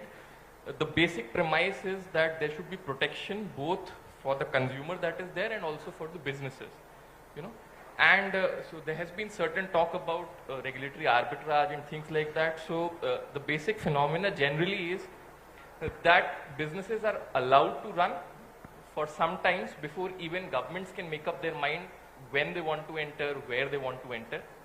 So, in 2 minutes, I think this is like the scope that you have to be. And Sumit, sorry for making this pitch, but I am from the policy team, and you have to look for us guys who have a detailed answer on that. Thank you so much.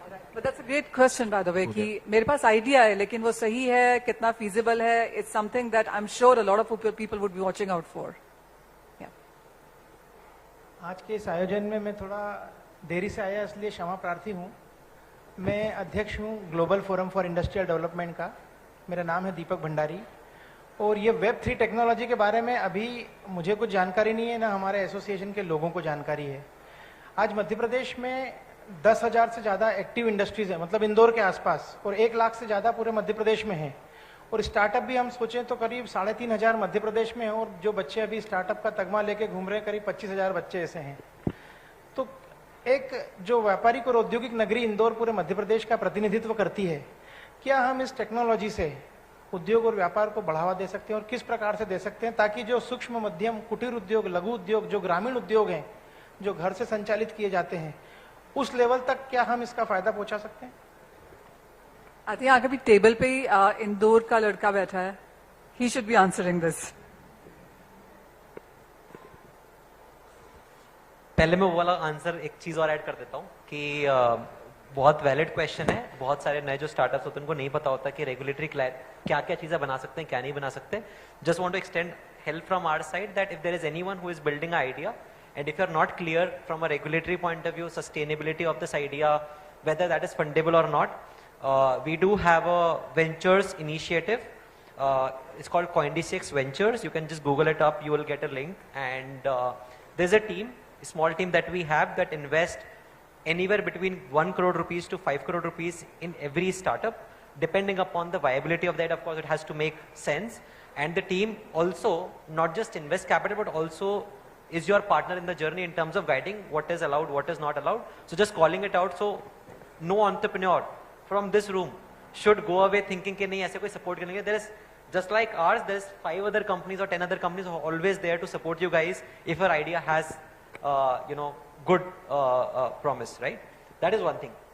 Extending that point of view, thank you. Extending on that,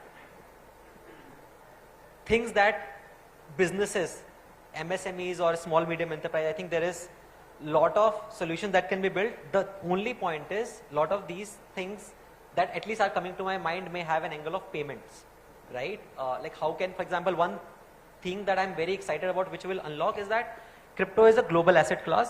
It unlocks transfer of value anywhere from anywhere, any country in the world. These people have problems in collecting payments because they're not accustomed to understanding their technology. If you can simplify them, let those small businesses expand to emerging markets globally. It can just open up global, customer base for them. That is one exciting area. In terms of supply chain, there are a lot of use cases. In terms of getting access to capital at a cheaper rate. So there is, lot of capital that is outside, which is waiting to enter into an area where they can get at least higher returns. And if these are good businesses, then you can at least raise capital for those businesses. I think all of those use cases are there. I just feel that it will take time. It will slowly take time. You will need, there will be one company that will solve this problem. I think we had one panel where someone was solving it in, leveraging, NBFCs. How can they get interest at a lower price? I think all of these things are there. And if there is any problem statement that you have in mind, which players like CoinDCX can come and contribute to, would love to explore, brainstorm with that.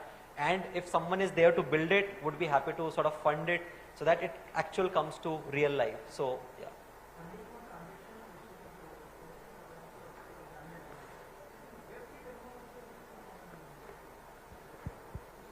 Time, I think it is getting common, right? Over time, it is getting, like you can see so many people are there, and the state where it was 3 years back versus today, there's a huge difference. Right now, these people are talking about use cases, right? And when you see that, as I mentioned in my panel as well, you will start interfacing with those use cases in day-to-day life without even realizing there is Web3 in the background.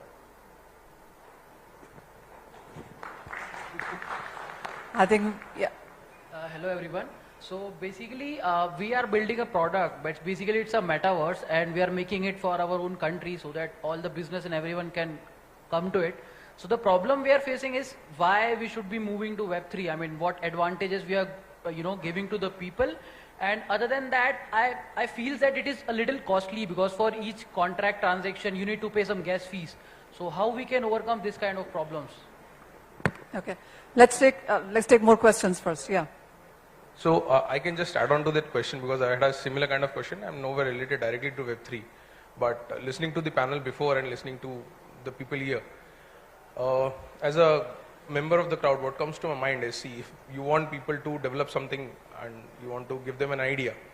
So if there's something that you can paraphrase in simpler words, as in like internet solved some problems and it solved them better. Let's say there was a problem how people communicate at distances, and post office was one of the solutions which existed before internet. Post internet, what internet did was they provided an email, a better solution to the same problem.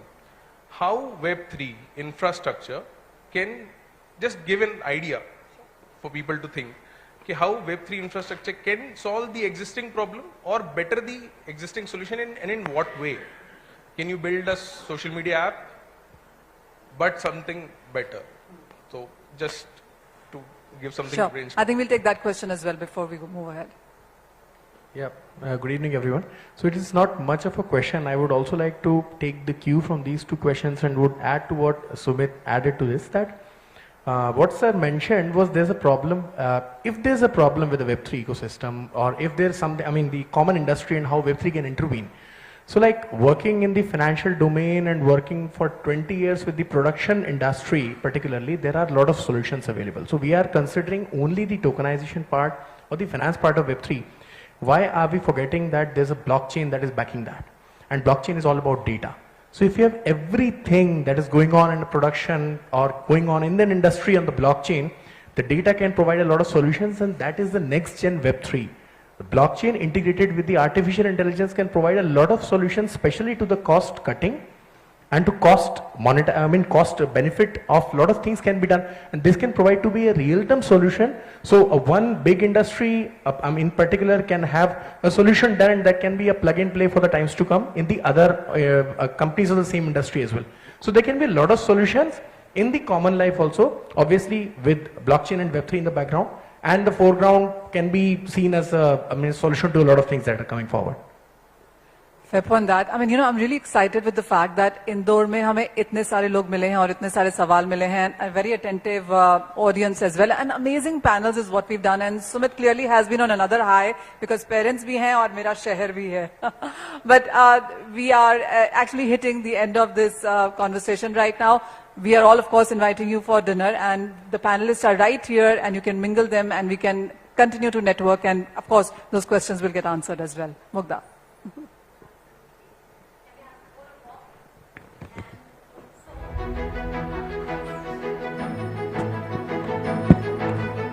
Thank you, Manisha. Thank you, panel. And there is one request before I let all of you go. While I'll be talking to you about the Telegram channel and everything, we want Sumit to be here along with the entire audience. If everybody can come here, be on the stage, around the stage.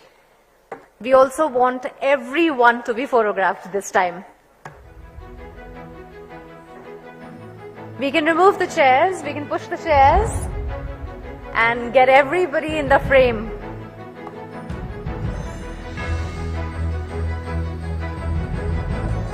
You can settle in, कुछ लोग नीचे बैठ जाएं, कुछ पीछे खड़े हो जाएं, जैसे भी, but we want everybody in the frame.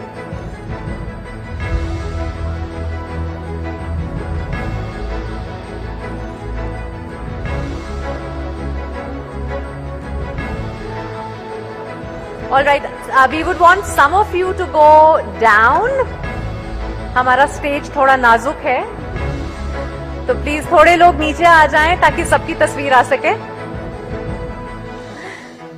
हाँ, नीचे सामने आ जाएं please. Some of you can sit. We don't want to break the stage.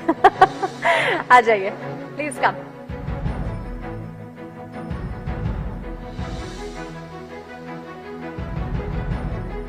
All right, at the count of 3, can we say Namaste Web3? All right, 1, 2, 3. Namaste Web3. All right, once more, encore. 1, 2, 3. Namaste Web3.